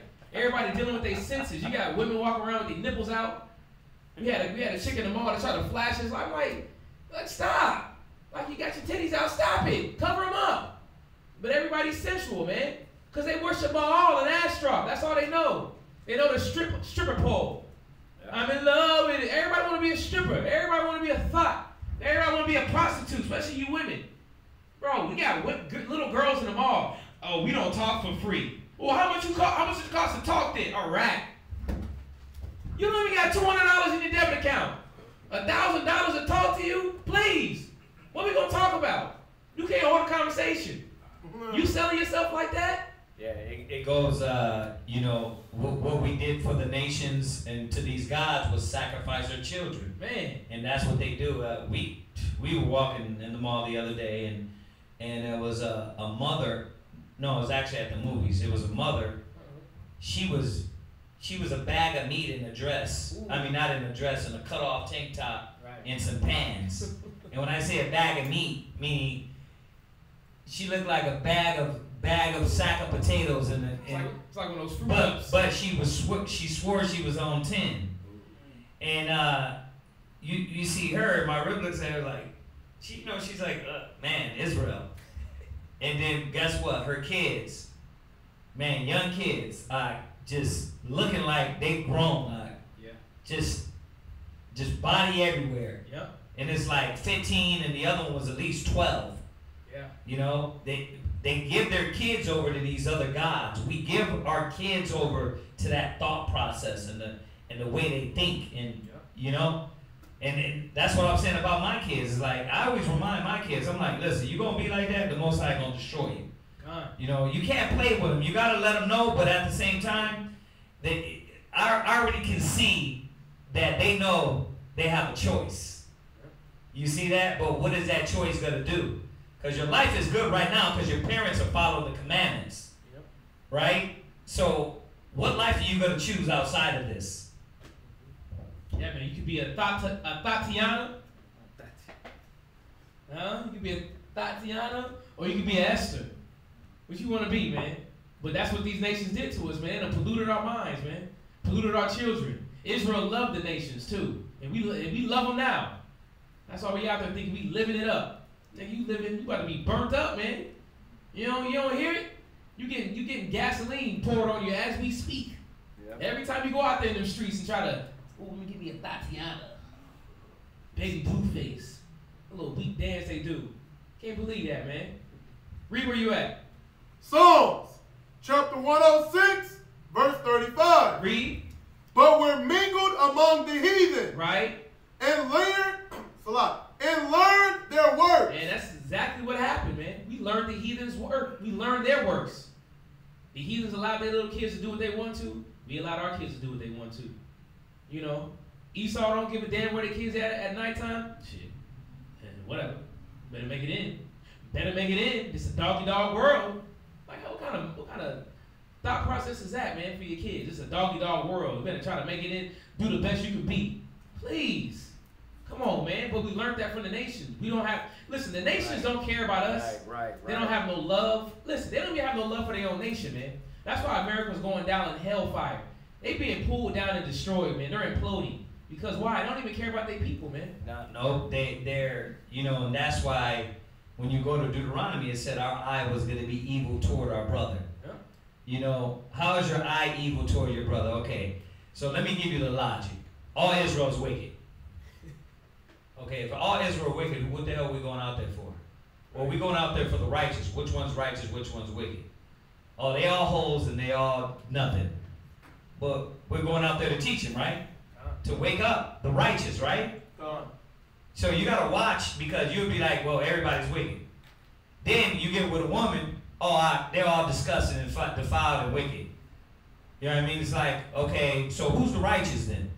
If every woman out here is wicked, right? Because some of y'all try to hit me with that. Oh, women wicked, they're all wicked. Then where the hell's the 1/3 at? Where's the 1/3? Where's the chosen at? You can't find the chosen because your eye is thinking everyone is wicked, right? So now what you're doing works of wickedness. It's like, well, if they wicked, I'm going to treat them like they're wicked. Your eye is evil towards your brothers and your sisters. You're not supposed to be doing that. The scriptures tell you, make not a whore of the daughter of Zion. Well, they're already whores. Well, then where's the righteous at then? Where do we get the righteous at? They got to repent. They got to turn, right? Just like you. You a whore, right? The Most High called you whore, an adulterous, rebellious nation. And then what did you have to do? Repent. You didn't come in clean. I'm saying that to say, it's logic like that keeps you in that Gentile mind state. The Gentiles don't have no love for their people, man. It's like you said, dog-eat-dog world to them.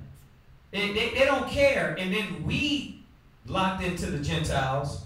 We locked into the nations. And guess what? Now we hate each other. And brothers and sisters, even in the truth, you try to bring that to the truth. I'm like, I don't get you. We're out there preaching, teaching to raise Israel, but all of them are wicked. I mean, there's some out there that's not wicked. Y'all don't get it? The ones that are going to hear. So these are the things, man, that if you keep thinking that way, you're going to keep doing more destruction to your nation, your family, the women you deal with, the men you deal with, right? And then you're going to be sitting back and thinking you're better than everybody, and that's not the case. Right, because, the Most High didn't look at us like that. Even though we was in our whoredom, he still called us back in Jeremiah. Right. Listen, tell him I'm still here for him. Right. Listen, I'm going to bring him back. He may be dirty, let's clean him up. Right. Yeah, that's what we talked about the other day about Jeremiah 16. What did the Most High do to us when he seen we were wicked? He said he cleaned us up. He took us, washed us, took us out of our mire, anointed us. He said he gave us the best robes. He didn't be like, oh, y'all niggas is wicked. All y'all Israelites wicked. Because we would be all destroyed, right? So you got to watch that Gentile state of mind that America put on you, which is what? Hate your own people. Like, we're not supposed to hate our own people. That don't make no sense. But certain Israelites put that in their head. Yeah, they're all wicked. Well, where's the righteous then? Y'all see this? It's a confusing, hypocritical, double-minded mind state that don't even make sense according to the scriptures. You don't even make no sense. Esau. Go ahead. Yeah, you been. Yeah, it's like the Matrix, man. When they took that little bug out of Neo, you got the little bug in you, man. Got that little bug you got to get out, man. Right. You got to cleanse yourself. Give me Deuteronomy chapter 7 and verse 1. Deuteronomy 7 and 1 just showing that the Most High didn't want us amongst the nations, man, and to learn their works. He didn't want that. He didn't want it, not from the beginning. Deuteronomy 7 and 1. Go ahead, Mark. Go ahead and read that. When the Lord thy power shall bring thee into the land whither thou goest to possess it, and hath cast out many nations before thee, the Hittites, and the Girgashites, and the Amorites, and the Canaanites, and the Perizzites, and the Hivites, and the Jebusites, 7 nations greater and mightier than thou. Yeah, this is Hamitic. These is African nations, man. Read. And when the Lord thy power shall deliver them before thee, thou shalt smite them, and utterly destroy them. Thou shalt make no covenant with them, nor show mercy unto them. Yeah, man, but our people love showing mercy to the nations, man. We love being around them, but the Most High said don't make no covenant. Don't show no mercy. We don't supposed to be around them. Don't learn their ways. Read. Neither shalt thou make marriages with them. Do what? Neither shalt thou make marriages with them. Come on. Thy daughter thou shalt not give unto his son. Why, man? Because they're filthy people. They don't know the Most High. They have no love. Y'all know Ham. We talking about Ham right here specifically. We're going to go into Ham and what they do. But Ham is one of the most disrespectful. Hey, brother. Man, please. Brother. Don't call me brother, man. You know you ain't a brother of mine. No, y'all be calling us a katas. You don't deal with us. Ooh, I get something for you next time. Okay, all right, and when you go to dealers and spend $300,000. Yeah, ham to me is like black white folks. Right, black Esau. They got a real Edomite spirit out them. Sad. Read. Nor his daughter shalt thou take unto thy son. Yeah, don't even take their daughters, man, for your sons. Read. For they will turn away thy son from following me. Right, and that's what these nations did to our people, man. They turned away, our children to their gods, to these disgusting rituals, man. Especially, oh my God, this younger generation, man. Y'all love Beyonce. Y'all love these old other Hamitic nations that like to do their little dance thing that y'all try to do. Man, please. Y'all are hooked on that. Y'all being brought away. Read. That they may serve other gods. So will the anger of the Lord be kindled against you and destroy thee suddenly. Right, read. But thus shalt ye deal with them. Right. Ye shall destroy their altars. See, that's what the Most High wanted us to do, man. When we came across these nations, but we start worshiping Baal, we should have destroyed their altars. And we need to destroy it now, mentally, physically. Right. Bro, we shouldn't give no reverence to the nations and what they have us doing, man. What they like, I dislike. Read. And you got to sit back and look at what the nations taught you. Oh, yeah. How in everything they taught us how to think, science, history, how to act, dress. The nations put all that. Everything we deal and everything we have is from the nations. Right. Now, most of all, our mind is supposed to be to the Most High. God. How much influence did the nations put on you? The white man, America, right? But not only him, all the other nations too. That's our people, man. They dress up with the kimono. They try to be the Chinaman. Oh yeah. They try to be. Got your clogs on and stuff like that. Yeah, you try to be the African man. Right. As you see them in the mall now, they're dressing like they from Wakanda. Oh, everybody. Yeah, you got a dashiki on, but you don't know a drop of Swahili. You don't know a drop of Swahili. But you got to Wakanda forever, please. And that was a good, just with Esau taught us to hate the black man. Yeah. Think about it. You be in the mall. I sit there in the mall and I think about it, man. I love being in the mall. My mind wanders. I'm like, when we see each other, I'm talking about black Hispanics, right? We see each other, Native Americans. We get like this, I'm scared of this nigga, right? But I'm like, black folks don't do nothing. It's Esau the one that's coming up in here shooting up malls, got pistols on them. Well, I do have to say this, and this because we're going over this. Right.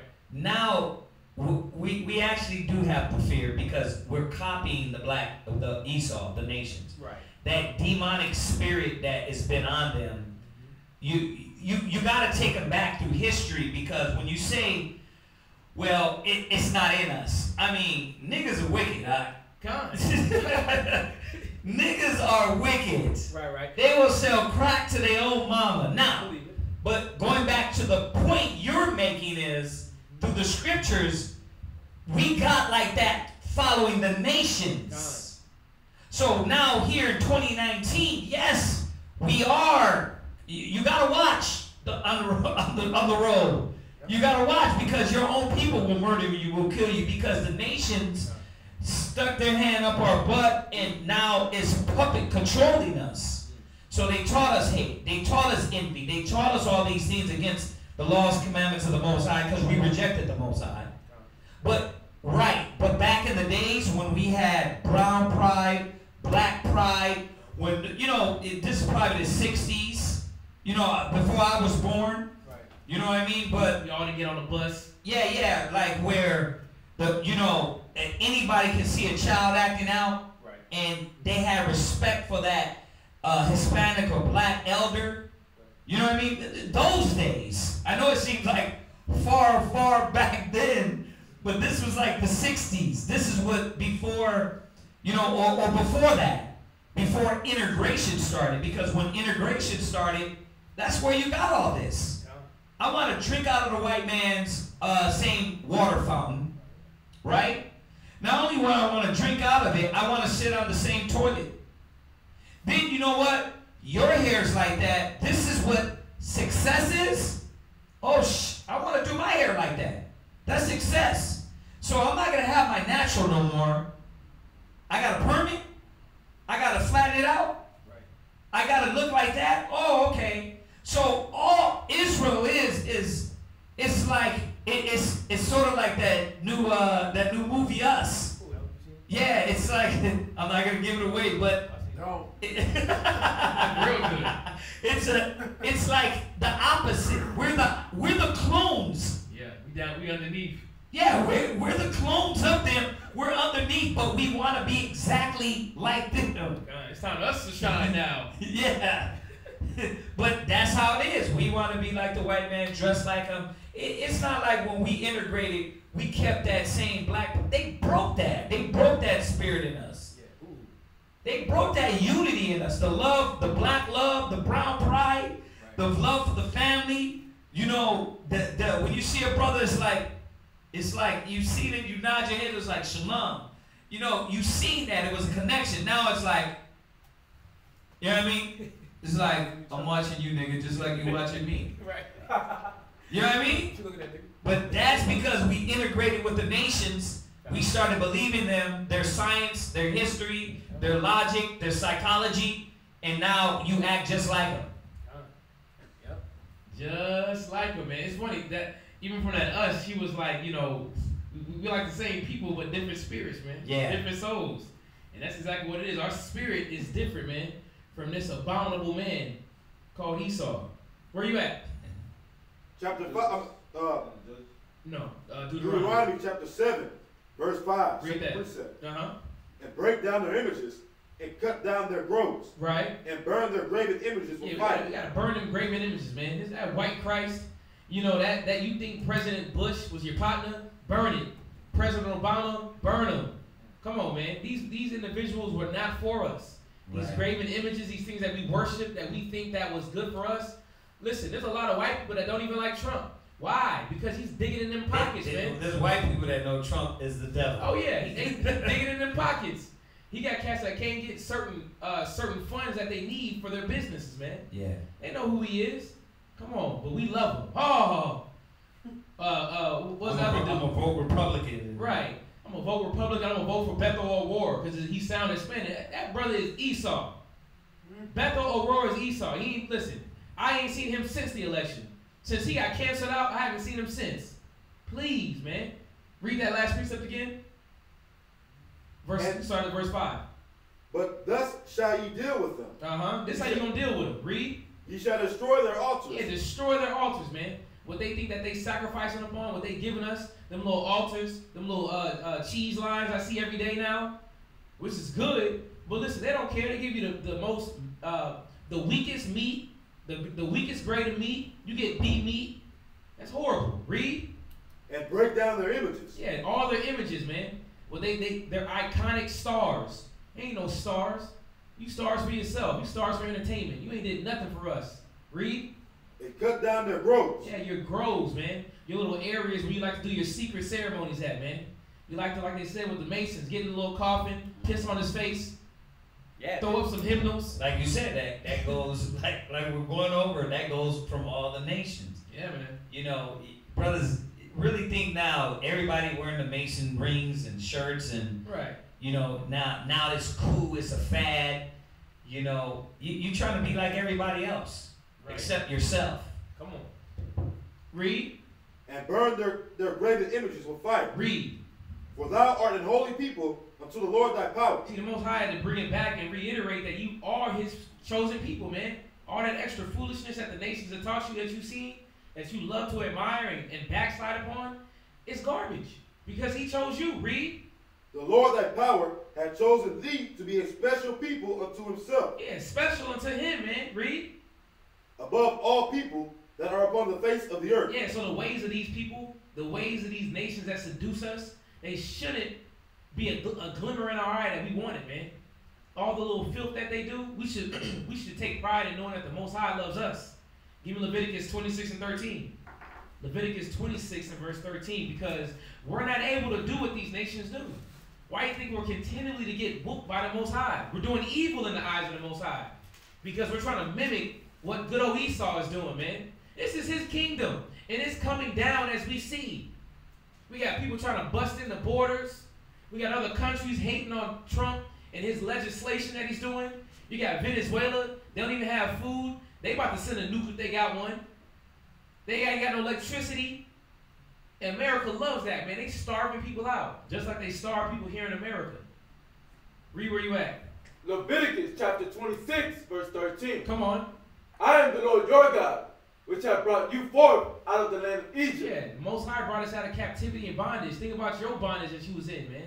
The Most High took you from that to bring you to the light. Read. That ye should not be their bondmen. Yeah, you shouldn't be their slave, but the Most High don't want you to be a slave to the nations either. Because we give ourselves, man. We give our back, we give our mind, we give our spirit, we give our children to the slave master, man, to this nation. But the Most High said he took us away from that. Read. And I have broken that bond, and I have broken the bands of your yoke. Yeah, the Most High broke the bands of your chains, man. He don't want you to be attached to these nations no more.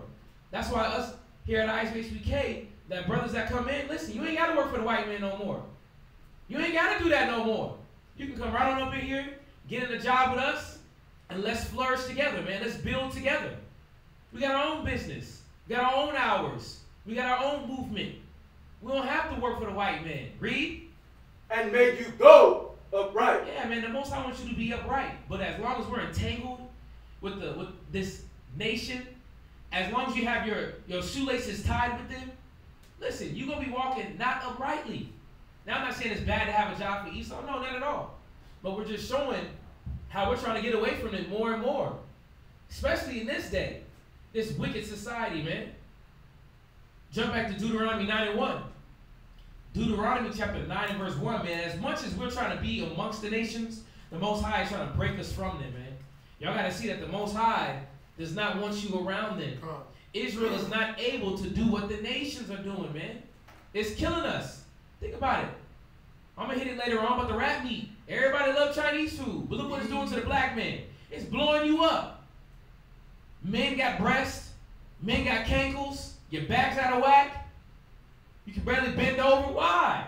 You can't keep up with the white man. You can't do his diet. White men eat everything. Crawfish, lobsters, crickets, alligator tails, oysters, catfish, flounder tips, alligator mouth teeth, whatever it is, man. Cow cheek, cow tongue. They do whatever they want to and flourish because they're not human. But the Most High said we can't do that, man. That's why he gave us these laws and statutes. Read where you at. Come. Deuteronomy chapter 9, verse 1. Hear, O Israel, thou art to pass over Jordan this day, to go in to possess the nation greater and mightier than thyself. Come on. Cities great and fixed up to heaven. Read. A people great and tall. The children of the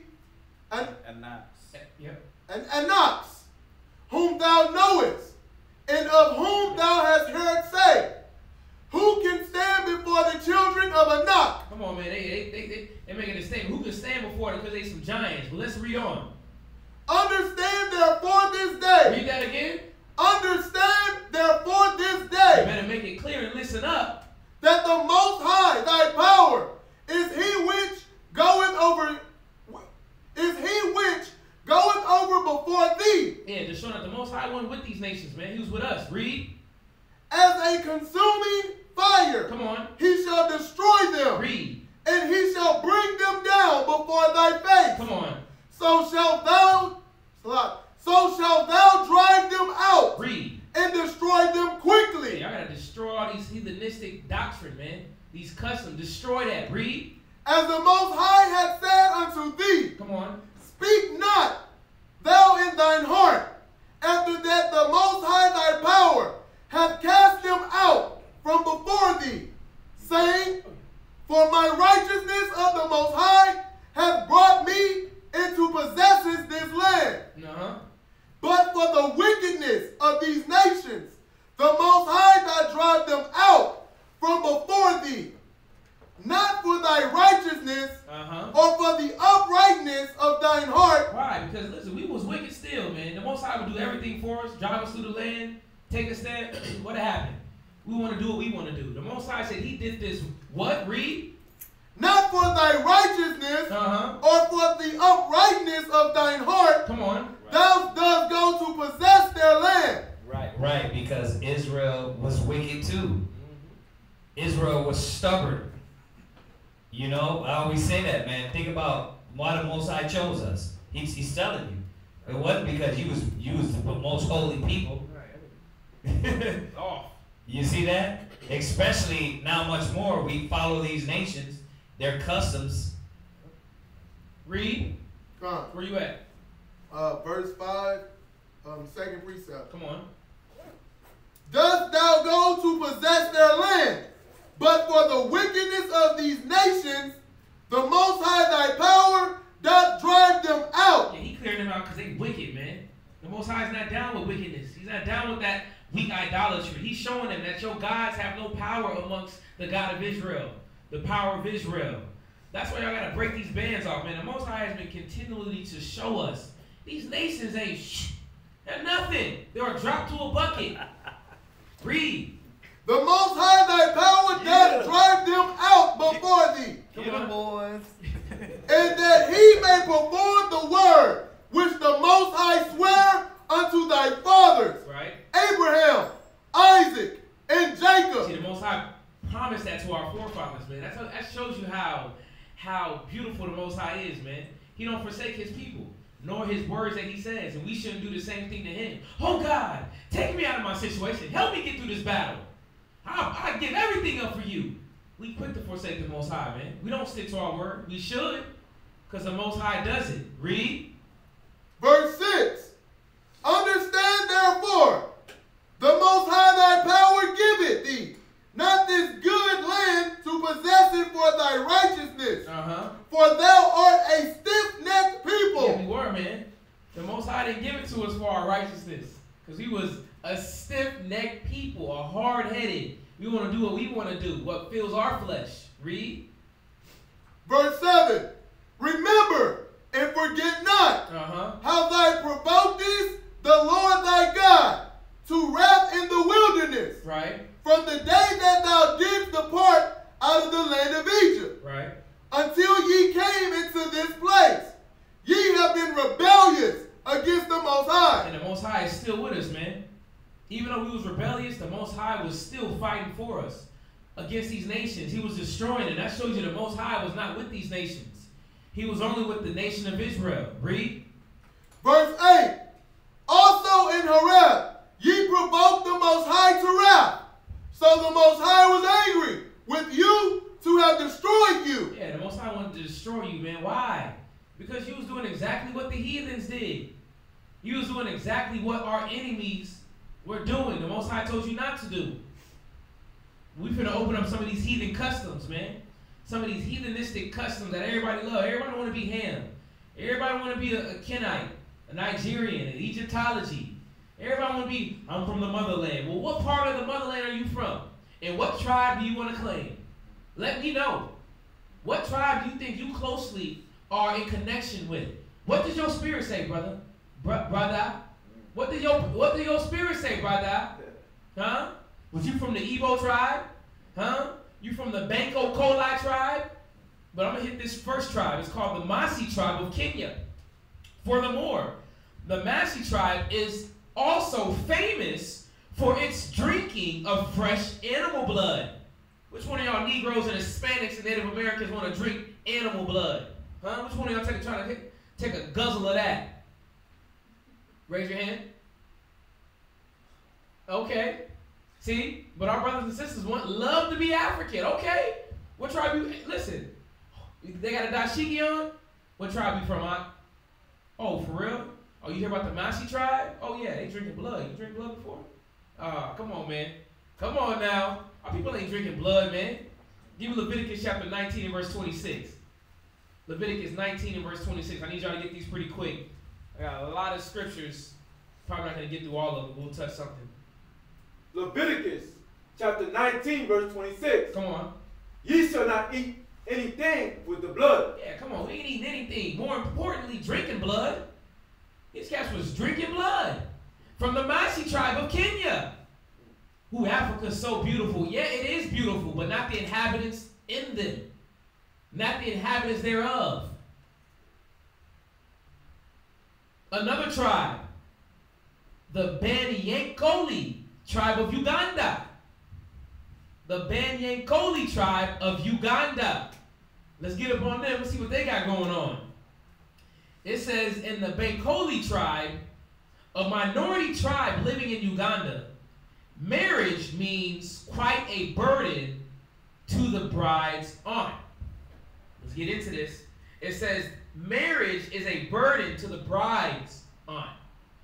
You know who the bride is, right? The bride is the female, all right? So it says it's a burden to the bride's aunt, but let's see why. When a couple wants to get married, the aunt has to have sex with the groom as a potency test. And furthermore, she has to test the bride's virginity. This is what this aunt has to do, man. The aunt has to have sex with the groom. She gonna test ride him out, man. Test drive him. See the potency. If this man is meant for her niece, man. This is what the BANQUET tribe do in Uganda. Which one of y'all want to do that, huh? You aunties out there, huh? Which one of y'all want to take this for the team? The potency test. And you got to check your niece for her virginity. This is what's going on in the BANQUET tribe of Uganda. This is what the Most High was trying to get us away from, man. These old nasty customs that they do. Now, I didn't even get to Esau yet, but we're going to get to him. Filthy animal. It says, some traditions assert that the husband would first have sex with the aunt before proceeding to have it with the bride. Come on now. Who's wanting to do that? You so-called Kemetic, Afrocentric people. What tribe you want to claim? There's a lot of tribes out there. Stop it. What tribe you claim? I'm trying to tell you. You see somebody, you see anybody. What tribe you are, right? Oh, for real? You African? Oh, what tribe? Oh, Zulu? Oh, okay. You out there killing him? Okay, you kill your own family? Okay, right. But these are the tradition of the nations, man. It says, another piece of tradition says the duty of the aunt was to, was to prove the potency of the bridegroom by just watching or listening to the sexual intercourse between the bridegroom and her niece. That's crazy, man. So she over here, Uncle Sally in it, just listening through the peephole to see if the potency test, man. Leviticus chapter 18 and verse 6. Leviticus 18 and 6, read that. None of you shall approach to any that is near of kin to him to uncover their nakedness. Come on, man, but they covering their nakedness real close to them, man. It don't matter. This is the groom, or this is the bride's auntie that's dealing with her husband, man. But that's what these nations do, though. This is what our people love. We love to be African. We love to have the dashiki, the head wraps. You carrying your baby on the back. Man, please. You got them swaddled up. You're lucky you don't slip out. Because you Negroes don't even know how to look at a video long enough to even know how to do it. It's crazy, man. Our people is crazy. These are the customs of these heathens. The Wadabi tribe of Niger. The Wadabi tribe of Niger. The Wadabi tribe is a small subgroup of the Fulani ethnic group. It can be found in the northern parts of Nigeria as well as northeastern Cameroon. Southwestern Gad, actually let's get right to it. The Wadabi have a festival called the Garal Festival, which calls for members of the tribe dancing at night. So they have a festival at night where they dance, right? You know how they got the lights, they got the little shaky things, everything shaking. They got the lights. That's what's going on right now, the festival, right? It says the dancing is not strange except for it allows for men of the tribe to steal women from the tribe. Wow. Let's read to get more details. It doesn't matter if the woman is married or not. The tribe recognizes a new union as a legitimate marriage except on the grounds that the woman refuses or her husband catches the man while he is trying to steal the woman. Come on, man. So you can have a woman that wants to leave her husband. They got the tribe. I hope somebody come and snatch me up. And somebody snatch her up, she can roll with him. That is what the Wadidi tribe of Niger does. But think about that, man. Again, the Most High was trying to destroy this. He didn't want us around it. Which one of y'all want to do that? Online, which one of y'all want to do this? You know, everybody want to be African. Huh? Everybody want to be these nations. Because they have all the wealth. Give me Judges chapter 2 and verse 14, man. The Most High was trying to have Israel to stiff arm this wickedness, man. But that's what caused us to go off, because we was around them. We start praying into their gods, doing their deities, doing their actions, their sacrifices, upholding their laws, and forgetting the Most High. Read where you at. Judges chapter 2 verse 14. Uh-huh. And the anger of the Lord was hot against Israel. I would be too. If I had individuals over here drinking blood. Like, nigga, I can see the Most High right now. Like, I can't believe this. My chosen people, Israel. I gave you feast days. But you over here. Come on, man. Y'all see the movies? Y'all see how they do? And it's sad because a lot of y'all frat members, man, do the same thing with that old Greek theology, with that old Greek stomping that y'all do. Man, please. What is that? That is Greek. You got Greek letters on your back. Please. Keep reading. And he delivered them into the hands of spoilers that spoiled them. Yeah, the Most High gave you up, man. That was our punishment for going after these nations, going after their customs, their traditions, their influences. But that's what's happening to our kids, man. The Most High is giving them up to the white man. The Most High is giving them up to their vain opinions, man, to their vain thought process. Look at us, man. We sick, man. Our people out here really think they made it because they can drink a beer in the morning, man. I remember I had a white friend, Esau. I'll never forget it, man. Went to, I think it was like his wedding groom party. What do you call them? Bridegroom parties? Bachelor parties. There it is. Dad was busting open a Bud Light bright in the morning. I was like, dang, cats over here drinking? Yeah, but I just went down to Orlando. My auntie, you know what she doing? Drinking on some of that Crown Royal. Some morning cocktail. Come on, man. But we learned that from the nations, man. The Most High didn't want us in that state. We learned the ways of the heathen, man. We should be getting up in the morning, being fresh, lively, moving and grooving. We don't need no cognac to calm our nerves. We don't need no blunt ashtray. Weed's my toothpaste. Weed's my Listerine. Like, how's weed your Listerine? Don't worry about it, man. Blunt cushions my cologne. Okay? That's why you look sick, man. Destitute. The Most High done gave you up. Read where you at. And he sold them into the hands of their enemies round about. Yeah, the Most High done gave you up and sold you to your enemies, man. And when you go through this Judges, we went through captivities. We went through years of captivities. We're going to hit a couple of them. But continue to read. So that they could not any longer stand before their enemies. Uh-huh.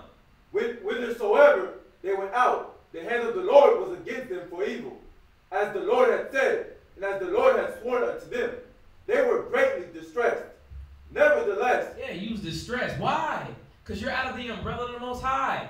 The Most High has sent evil angels among you. Psalm 78. He sent evil angels with their fierce countenance. Because you don't care about him. That's why you're distressed.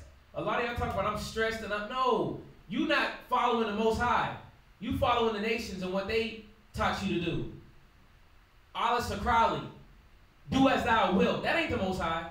The Most High said, nigga, you gonna follow me or die. You gonna follow me or die. That's why you distressed. Israel was distressed because they weren't doing the will of the Most High. Read. Verse 16.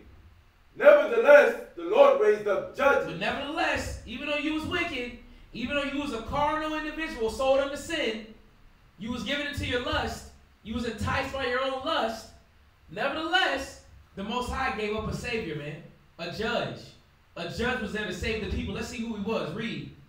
Which delivered them out of the hand of those that spoiled them. Come on, man. Read. And yet they would not hearken unto their judgment. The Most High still had compassion, but y'all niggas was still stiff-necked, hard-headed.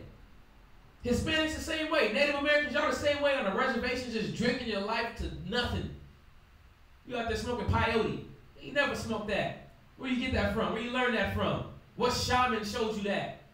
DMT. You trying to go into the 5th dimension. Read. But they went a whoring after other gods. Yeah, you went after other guys, man. That's why you're distressed. That's why your life is in shambles. A lot of people like to say that. Oh, my life is in shambles. Yeah. You are doing things that are not pleasing to God. Your life gonna be in shambles. Read. And bow themselves unto them. And bow down. What are you bowing down to, man? What woman are you bowing down to? Listen, what lifestyle are you bowing down to?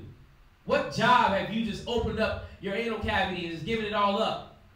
What have you given, man? What are you bowing down to? It's sad, man, because people in the music industry, oh, they giving it all up, man. A lot of these rappers, man, are homosexuals, man. It's sad. They're giving themselves up for money, for fame, for jewelry. Ooh, that's big boy jewels, big boy diamonds. Nigga, please. Diamonds? That's what you hold on. You gave up your manhood. You gave up your identity for crystals that can get snatched off your neck like YNB Youngboy, J Almighty. Those diamonds, them diamonds couldn't protect him, but that's what you bowed down to. The Most High didn't want us bowing down to these things, man. Read. They turned quickly out of the way which their fathers walked in. Yeah, they said they turned quickly, man. The Most High wants us to follow the righteous examples. We should be following the righteous examples. But it says they did what? Turned away quickly out of the way which their fathers walked in. They turned quickly. Why? Give me James, man. Give me James. I think it's 1 and verse 26.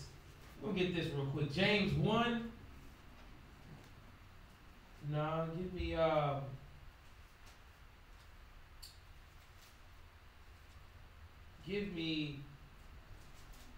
oh yeah, 1 and 14. James, chapter 1, verse 14. Yeah, because it says this is very important. It says that they turned away quickly. Turned away quickly out of the way which their fathers walked in. Why? Why did they turn away quickly? Why did they turn away from prosperity, from love, from comfort? Read where you at, Ak. But every man is tempted when he is drawn away of his own lust. Yeah, that's why you turned away quickly. This is your own lust. You're going after a whoring after what you want to. You're going after a whoring after money. You're going after a whoring after a status quo. You're going to whoring after swangers on a vehicle. Oh, I got the new Q powers in the back of my Tahoe. Like Q powers. Get those from the flea market. You robbed them? Read where you at? And enticed. Verse 15. Then when lust has conceived, it bringeth forth sin. Yeah, man, you sinning, man, because you're getting drawn away by your own lust. That's why these men quickly turned away from walking in their father's footsteps, man. As soon as Joshua died, what happened? They was doing evil in the eyes of the Most High. As soon as the Most High sent judges, what happened? They was doing evil in the eyes of the Most High. We got to see that this backsliding spirit, man, can no longer go on, man. We got to cancel that out. As they say, a generational curse. Who gonna stop it? Who gonna stop it for your family, man? Y'all want to have kids, right? You want to raise your kids up in righteousness. You want your kids to follow after you and the Israelites of the ancient, of us. No, we want our kids to walk on the straight and narrow path, man, that the Most High has set for us. Read where you at, Mark, Major? And sin, when it is finished, bringeth forth death. Yeah, man, and that's exactly what happened to Israelites: death and destruction. Read where you at, Major? Verse 16. I mean, Max. Apologies. Judges chapter 2, verse 17. And yet they would not hearken. Judges chapter 2, verse 16. Nevertheless, the Lord raised up judges. Go to verse, you can start at verse 17, second precept. They turned quickly out of the way which their fathers walked in, obeyed the commandments of the Lord, but they did not so. And when the Lord raised them up judges, then the Lord was with the judge, and delivered them out of the hand of their enemies all the day of the judge. Yeah, see, the Most High was with the judge, man. The Most High be with these teachers. The Most High be with these prophets. Those that are coming up, teaching, he's with them. Read. For it repented the Lord because of their groanings by reason of them that oppressed them and vexed them. Yeah, come on, man. The Most High was like, dang, my people's in captivity again. They groaning, crying out, oh, Lord, have mercy on us. Oh. Yeah, you getting your butt whipped. Who don't like getting their butt whipped, man? It's like being in high school in DMC, in-school suspension. You up here hoping you can't wait to get out. Oh, God, just let me get out of here. And you get out, what happened? You act right back up. Do the same thing. I'm partying, I'm drinking, I'm smoking. Doing whatever the hell you want to. Read. Verse 19. And it came to pass, when the judge was dead, that they returned and corrupted themselves more. Oh, it's like a horror story. Read that again. And it came to pass, when the judge was dead, that they returned and corrupted themselves more than their fathers. Yeah, come on, man. When they returned, when the judge died, they corrupted themselves even more. Why? It's because they doing it from they're men pleasers, man. It's sad. You got a judge in front of you judging rightly, showing you the right way, but time as they're gone, they turn their back. You over here doing whatever you want to. Oh, these niggas can't see me.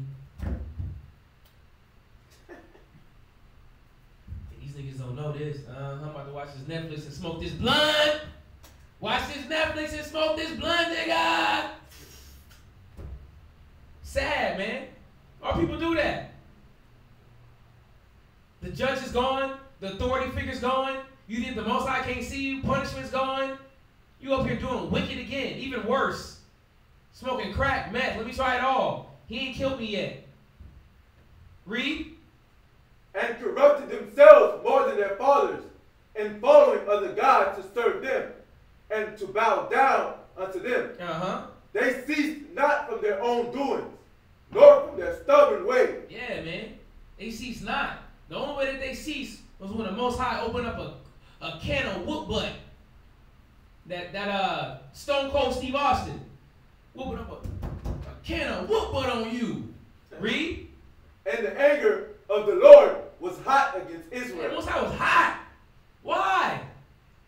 Israel is disrespectful, disloyal, unappreciative individual of people. Most High done brought you through hell and high water. Brought you judges to murk individuals for you. He killing people for you. It's like a relationship. I'll kill for you. You look at that nigga like he crazy. I'll kill for you. Like the show on Netflix, You. This white man was killing for these women. Yeah. Oh, he can't be with you. See, he just wants you to. He really didn't mean to do good by you. Oh. The Most High is in the same position. He is killing people for you. The Most High, listen, the scripture says that the wicked is a ransom for the righteous. The wicked is a ransom for the righteous, man. The Most High is giving his spirit to us. And we continually act like it ain't nothing. Keep reading. And he said, because that this people had transgressed my covenant, which I commanded their fathers, and have not hearkened unto my voice, I also will not henceforth drive out any from before them of the nations which Joshua left when he died. Yeah, Most High, now listen, you want to deal with these nations then, man. You want to deal with these nations that was left after Joshua. Because Joshua slid through them nations, man. Easy like butter. You're going to have to deal with these people now. They're going to come up here and snatch you up like a snack. Like a granola bar. When you get it from the cabinet, you just taking it. That's how the nation's going to deal with you now. Since you can't abide by my rules and regulations, since you don't want to listen to what I got going for you, you want to suffer it. Read. That through them I may prove Israel, whether they will keep the way of the Lord to walk therein, as their fathers did keep it. Yeah, the Most High got to go through all that just to prove you, man. To see if you're going to walk in his way, rather than walk in these heathenistic customs way, man. These heathens, these Gentiles. These old garbage individuals. We praise these people, man. Sad. They make me sick. That's why I'm about to make a shirt. Esau gotta go. Esau gotta go, man. They make me sick. Read. Therefore, the Lord left those nations without driving them out hastily. Neither delivered he them into the hand of Joshua. Yeah. Come on, man. Why? Israel is a perpetual, just a F up. They mess up continually. Come on now. Think about it. How many spankings you got to get to know that you're doing wrong? I guess you really got to go up into the storehouses, right? In the prisons to really get touched on and really get assaulted and really woken up. You get cats that get in accidents, man. Their life flash in front of them. Oh God, I gotta correct my life, man. I ain't never doing wrong no more. Oh Lord Jesus, I was too high. What happened? Next week, you know what? It's only a little bit of Reggie. I ain't smoking the Doja. I ain't smoking that Doty. I'm only smoking Reggie. Got the seeds, you know. Come on, man. You justifying yourself now, just like the Israelites did. Justified for wickedness. But as we see, and we go through this history of Israel, this is multiple classes for this topic, man. Israel was wicked as hell. Keep reading. Chapter 3. Judges chapter 3, verse 1. Uh-huh.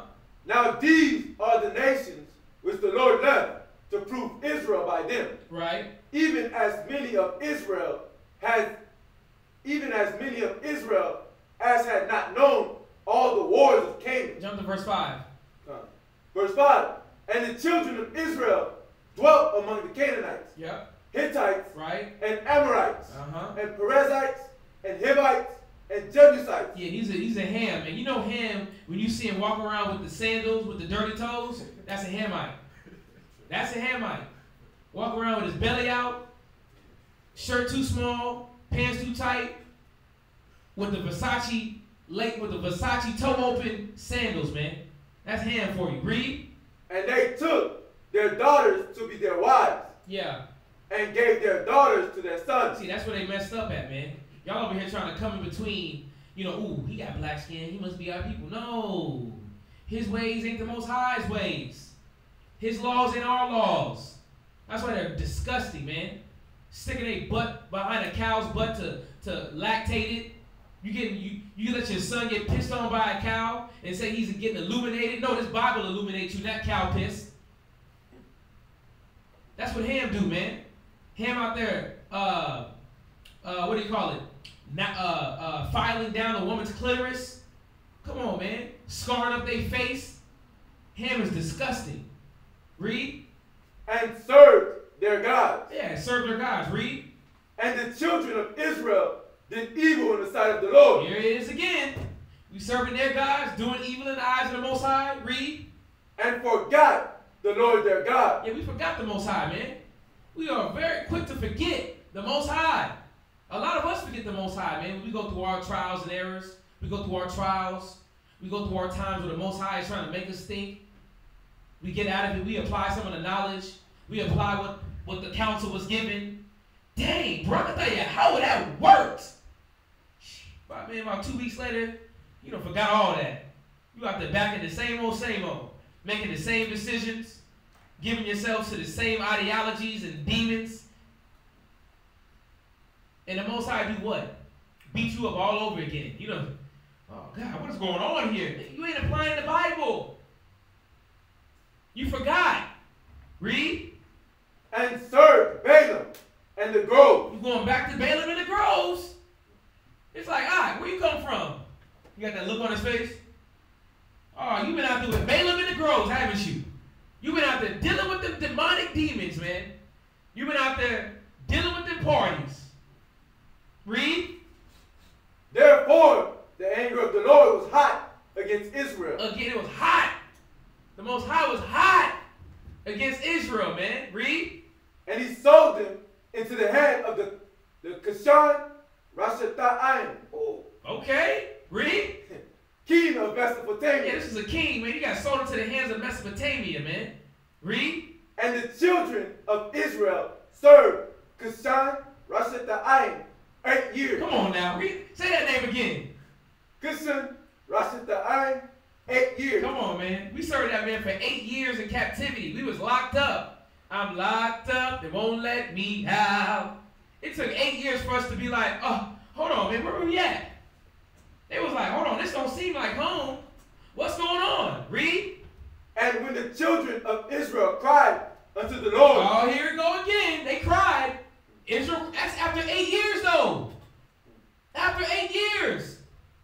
After all your drink binging went away, your orgies, you was out here in Vegas out here, slaughterhousing it down, doing whatever you wanted to, wilding,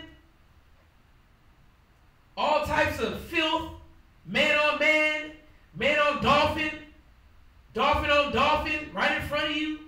You was all into that. The food gorgeous. Know what I mean? You used to hit In and Out every night. Hey, and we finna hit In and Out again. Like, damn, nigga, it's the 20th time in a row.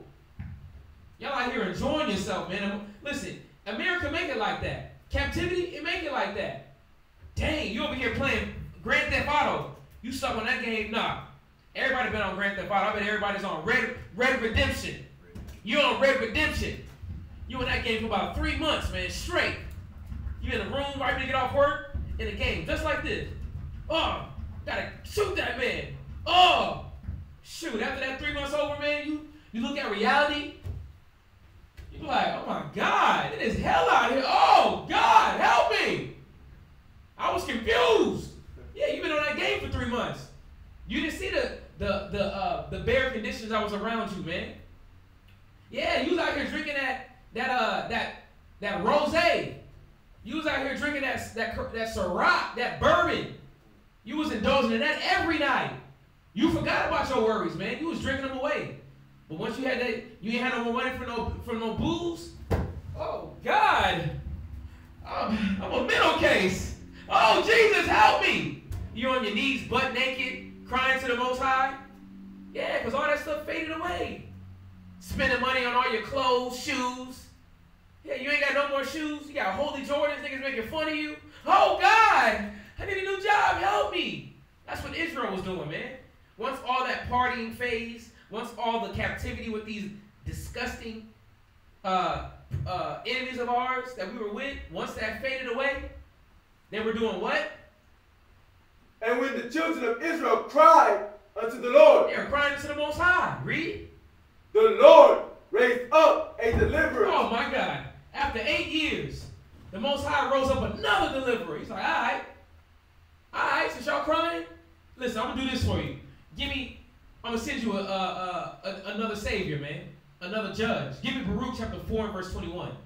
Baruch 4 and 21, man. Israel is a trip. These old God-forsaken, non-forgetful dementia. I'm going to say children of dementia.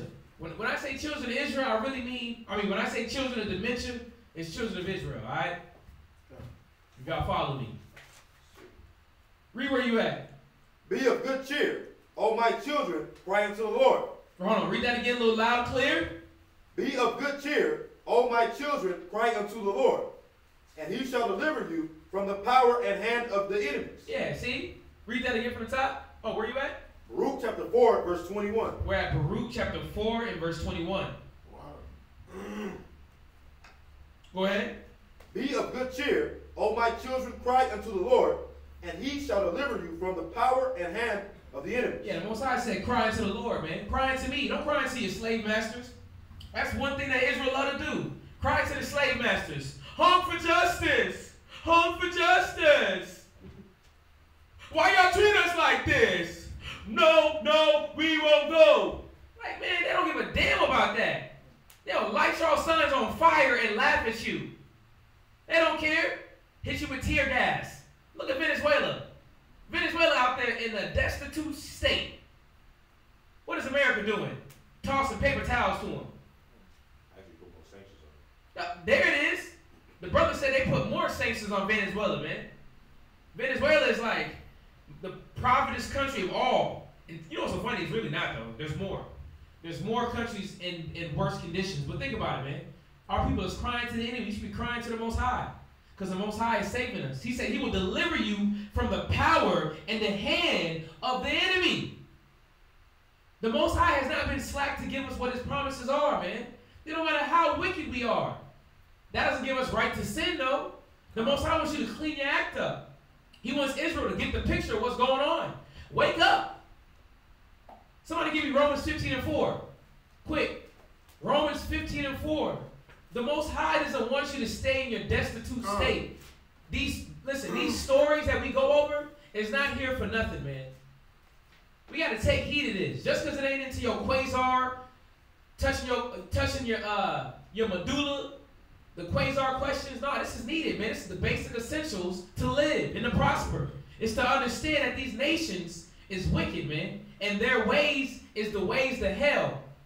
Read where you at. Romans chapter 15, verse 4. Come on. For whatsoever things were written aforetime. Hold on, read that. It says written aforetime. Read that again. For whatsoever things were written aforetime. See, whatsoever was written aforetime in this Bible, it was written down aforetime was for what? Read. Were written for our learning. See, it's meant for you to learn from the mistakes of others, man. That's the best way to be. That's the best way to grow. You ain't gotta go through the dark side. Oh, I just gotta go to the dark side to understand the dark side. Where did I say that at in the Bible? Where did I say that you gotta smoke crack to understand what a crackhead feel? No, you better get some understanding from him. You better understand that any substance that's not right will mess you up. You ain't gotta do it. You don't have to go to the dark side. You don't have to continually to be in a perpetual negative state to be like, I'm just doing that for my brother. Please. Christ didn't do it. Christ didn't do it. We ain't got to do it.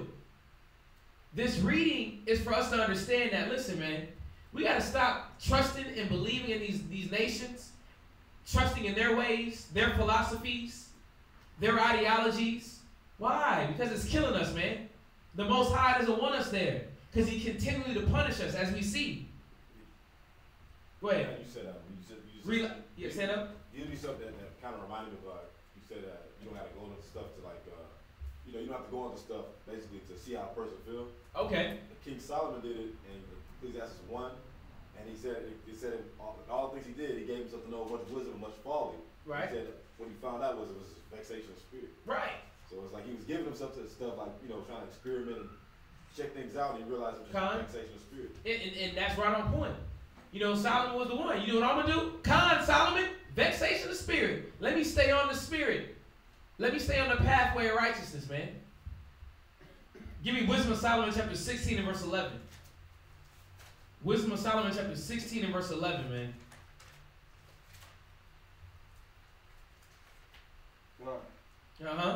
Wisdom of Solomon chapter 16 verse 11. Come on. For they were pricked that they should remember thy words, and were quickly saved, that not falling into deep forgetfulness. Yeah, you got to see that the Most High, it says, for they were pricked, that they should remember thy words, man. The Most High prick us, man. He put us in these predicaments, these little beat down errors, these little rumps in the road to wake you up. Because a lot of people are asleep. He pricks you. It didn't say that he knocked you over with a boulder. He pricked you. Think about a prick. Something subtle, but you be like, hold on, whoa. Okay. Oh, let me pay attention now. Oh, a brother told me that? Most High speak once, twice, man perceive it not. Read that again. For they were pricked, that they should remember that word. Yeah, we're pricked, man. The Most High is beautiful, man. He stay with us, man. He stay in our corner. He ain't like on the Godfather. What's old boy's brother that went against the family? He ain't like Fredo, dipping off, dipping to other people, man. The Most High is trustworthy, man. Are you a Fredo? Huh? Are you a team switcher? No. The Most High is showing us. The Most High is showing us that He's on our team, man. He pricks us so that we don't forget. Read. And we're quickly saved. We were what? Quickly saved. Yeah, when we cried to the Most High, He quickly sent that judge, man. He quickly sent that Savior. Why?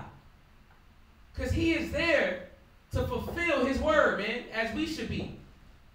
That's to give us even more fight to fight for the Most High, man. Read. That not falling into deep forgetfulness, Come on. they might be continually mindful of thy goodness. And that's a lot of times why we have these backsliding moments, man, because we're not continually mindful of the goodness of the Most High. We're continually on the mind of whatever we want to be mindful of. We want to be mindful of the who's the next corrido star? Who's the next man that's going to bring out El Chapo, Juan Corrido? The soap operas.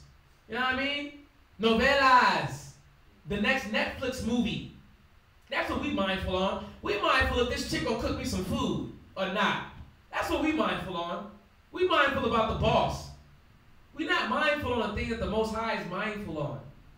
But that's what keep us closer to the Most High, man. Where our mind is closer to Him.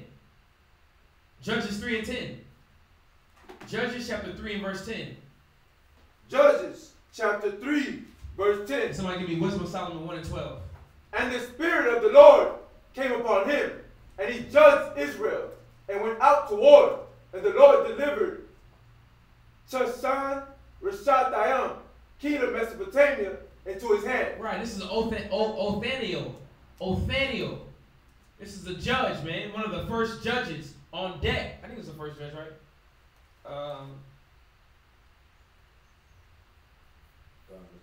Yeah, this is the first judge. Read.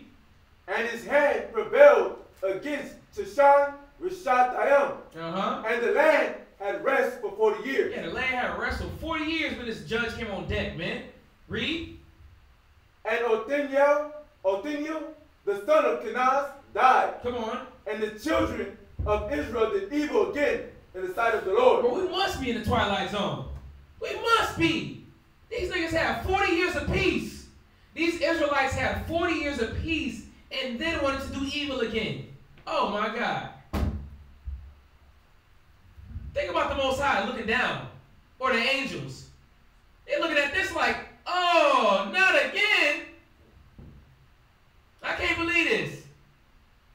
I thought we was going home. I thought we was going to bring it all to an end. Oh no. He's doing evil again, man. Read.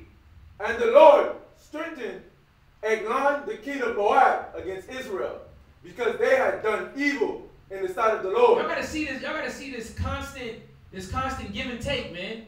The Most High give you the peace if you obey by Him, but if you don't, He taking it, and He giving you mayhem, man. Wisdom of Solomon 1 and 12. Read that. Wisdom of Solomon. No, where were you at, Max? Chapter 1, verse 12. Seek not death in the era of your life. Yeah, that's what Israel look like they doing. They seeking death. The Most High says, seek not death. Israel is continually perpetuating death, mayhem, harm, confusion, dysfunction in their life, man, because of the choices that they made. You know, good doggone well that the Most High wants you to be peace, prosperity. The scripture says that the Most High's thoughts for you is peace and prosperity, man. Not mayhem, not captivity, not chains, not being destitute, impoverished. Read. And pull not upon yourselves destruction with the works of your hands. Yeah. Don't pull upon yourselves destruction with the works of your hands, man. But that's what Israel was doing. They continually went into this perpetual demonic mind state. But I know why, though. Proverbs 12 and 26. Somebody get that. Mark, get that. Proverbs 12 and 26. Proverbs 12 and 26. Yep. Because that's why. This is what was happening to the righteous, man. And this is why the Most High didn't want us around these disgusting, detestable people we call heathens and Gentiles. Read. The righteous is more excellent than his neighbor. Read that again. The righteous is more excellent than his neighbor. We are excellent, but we literally take a step down off the pedestal and get on their level. It's almost like, think about it. It's like in royalty times, man. You got the brothers carrying the king on their back, right? You got the men carrying him. You on the top. You're like, you know what? Nah, I'm not gonna jump down. I'm just gonna carry it. Like, bro, you was the king. Why are you even down there? It's the same thing with Israel, man. It says that we're more excellent than what? His neighbor. Because we are, man. Our neighbors are wicked. Read. But the way of the wicked seduces them. And that's the sad thing about it, because the way of the wicked seduces us, man. We love what they have going on. That's why we keep going back and forth. That's why we keep losing the fact and the knowledge and the know-how to please the Most High. We're going to please Baal and his groves. We're going to please Astarte and her sexual demons. All the prostitutes. All the Tatianas. The Cardi B's. We're going to please that, man. These old half-naked women that walk around. I'm going to please my food demon. Because I got to eat every half hour. That's what I'm going to please. That's what I'm going to praise. Give my alms to. I'm going to give my alms to Chick-fil-A. I'm going to give my alms to Whataburger. That's how you know these places are demons, man. Whenever you have these apps. You got these apps now for gas, right? But even on the gas app, you can go to Wendy's and save money. So you be like, well, damn, I might as well just go to Wendy's and get me a burger so I can save some cents. But it's like, bro, you ain't saving nothing. But think about it. That's the thought process, though. They want you to give yourself to them. Their food. Their colleges. Their banks. Read where you at? That was Proverbs chapter 12, verse 26. Come on. The righteous is more excellent than his neighbor. Right. But the way of the wicked seduces them. Yeah, come on, man.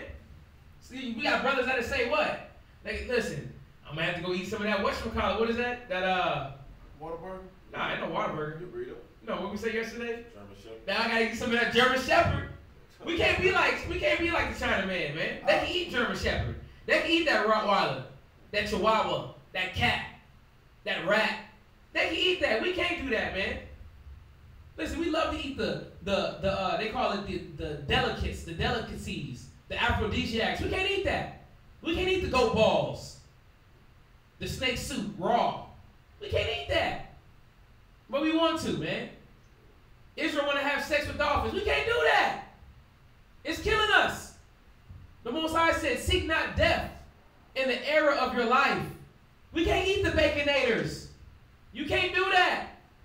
The Baconators, man, the 3-piece meat with bacon and cheese and onions and mushrooms. It sounds good. They make it look good. We can't have that, man. Selling drugs. We can't sell drugs, man. Think about it. We selling drugs. We getting 20-year sentences. Esau out there selling drugs now. What they getting? $20 million. We can't do it. Why? Bro, we're not the nations, man. This is the nation's kingdom. Y'all got to see that. Y'all got to see the things that they prosper in, we can't prosper in, man. You got gang banging. America can gang bang on any nation and get away with it. We can't even gang bang on our next door neighbor. It's over. It is over. Think about it, man. I got another one. Being gay and have it all. Ooh, the nations love it, man. Homosexuality. Alexander the Greek. Flaming homo. It's like being gay gets you everything. You got a Benz, got the Louis Vuitton, got all the money, got everything. We ain't doing that for money, man. Big houses. Think about it. Wolf of Wall Street. This dude went to prison. Wolf of Wall Street went to prison because he falsely claimed, or he did bad, it was a bad accounts, dealing with, what was Wolf of Wall Street dealing with? He was messing, the drug wars? No. Fraud with the money wise. Yeah, he was committing fraud with laundering money and trying to pyramid scheme. Yeah, he was laundering people's money. This dude got out of prison and is making millions still. Doing classes. Motivational speaking. Motivational speaking. You mean I'm getting motivational speaking from a fraud? Absolutely. From a stealer? Absolutely. See? Esau can do that. Let's see if Tookie Williams coming out doing that. Oh no, he dead. Him's dead. I'm dead. Let's see if Freeway Ricky Ross can do that. He doing it. He's making minimal.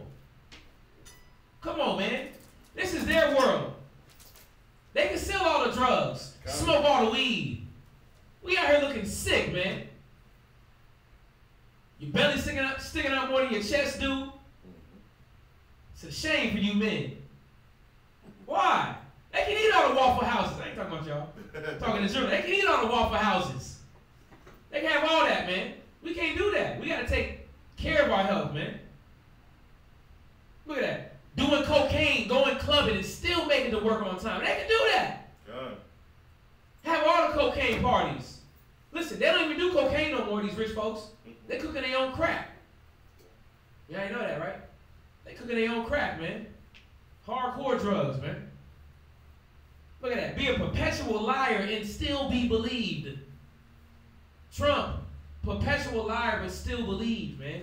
And this is what our people love to look at and love to admire. We can't admire that. We can't admire that, y'all. Last scripture. 1 Peter 4:3. And we're going to part 2 of this. 1 Peter 4:3, man. 1 Peter chapter 4 and verse 3. All these wicked things that we see the heathens do, we love it. We want to do more of it. I cry so hard. Remember that song back in the day? How you go? I cried so hard. No, not that. It's like, I want some more of it. I cried so hard. Whatever, man. We want that, man. We want what they have. The drugs, clothes, houses. But read where you at. 1 Peter chapter 4 and verse 3. For the time past of our life may suffice us to have wrought the will of the Gentiles. Yeah, that's exactly what we did, man. We're wrought the will of the Gentiles, not of the Most High. We're doing the things that please the Gentiles. And look what it made. Look what it got us in. Destitute state. Look what it got us in.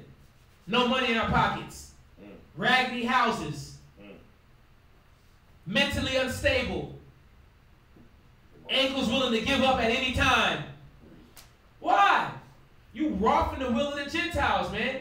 Not the will of the Most High. This is Israel's problem. Like that one Win Chung guy. This seems to be the problem. This is the problem. Master Wall. Yeah. This is the problem. You're doing the will of the Gentiles, not the will of the Most High. Right. Read. When we walked in lasciviousness. Yeah, you walked in lasciviousness, man. All filthiness. Smoking your weed right next to your baby. Oh, I hate that, man. I was in Florida, they were smoking weed with kids in the room. I was like, oh my God, nigga, you was, that's how it is? You just gonna smoke weed with the kids in the room? You smoking weed in general, but still. With the kids in the room while you doing their nails? Read. Lust. Excess of wine. Yeah, lust. Excessive wine. That's what the Gentiles do. That's what white people do. The Arabs do. You see the Arabs now, they twerking, putting that money up in the air with the women twerking with the dresses on. Head covering. You know what I mean? Slightly righteous. Everybody can see it though. But still. God. You into your lust now. Banqueting. All you can do is you ready to go home and hit that cup of Henny.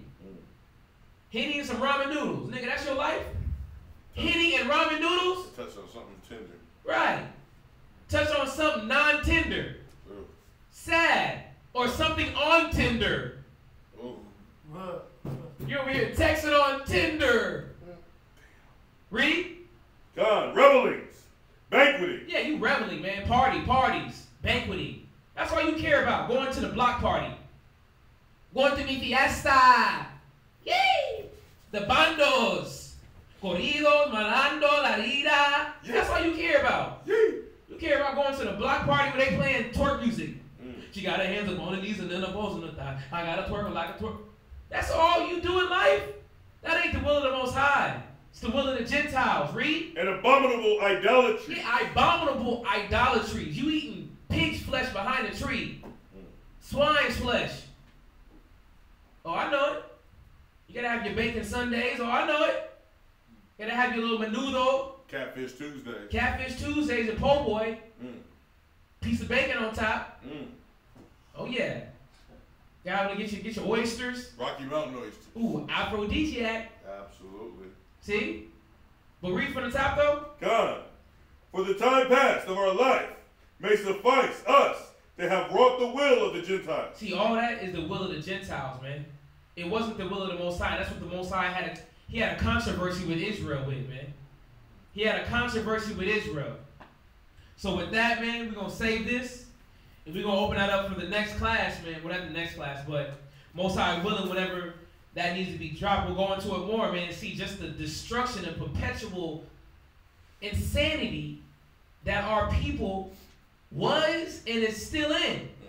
And what we're trying to be desensitized, we're trying to be taken out the matrix so that the Most High can show us His will and bless us. All right? So with that, I don't see any questions. For some reason, my thing was messed up. I apologize if I didn't see any questions. Yeah, there it is. That's the Cuss from Western song. I like it. I love it. I want some more of it. That's what Israel do, man. They love that. You know, but with that, again, I'm just going to have a reminder that Passover is going to be April 21st. If you haven't reserved your seat, please do. It should be up next class. We can get more information for you. Hit Kazaki or Quadazop's number up if you need more information on top of that. All right? I hope that you all enjoyed the class. We definitely have a lot more to go into that. I hope it was definitely something that you can understand. If you have any questions regarding it, listen, bring it up next class. Next class is going to be on the Sabbath, man. These days go by quick. All right, man. So definitely tune in on the Sabbath. That'll be from 6 p.m. to 9 p.m. All right? Done. So with that, Barakatah Yahweh by Shem Yahweh Shai, which is praise the Most High through Christ, and or bless the Most High through Christ for another day. And we hope to see y'all next Sabbath, all right, on a Friday. Done. With that, we're going to say shalom. Shalom. Oh, yeah, so you want to cut it off? I'll cut it off. You got to let it catch up. You got to let it catch up. Ooh, my hands.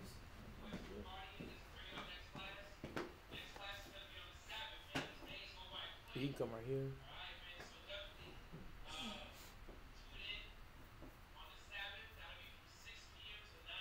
It's a nice shirt right there, mate. Hey, keep playing it? I can hear it. Come on.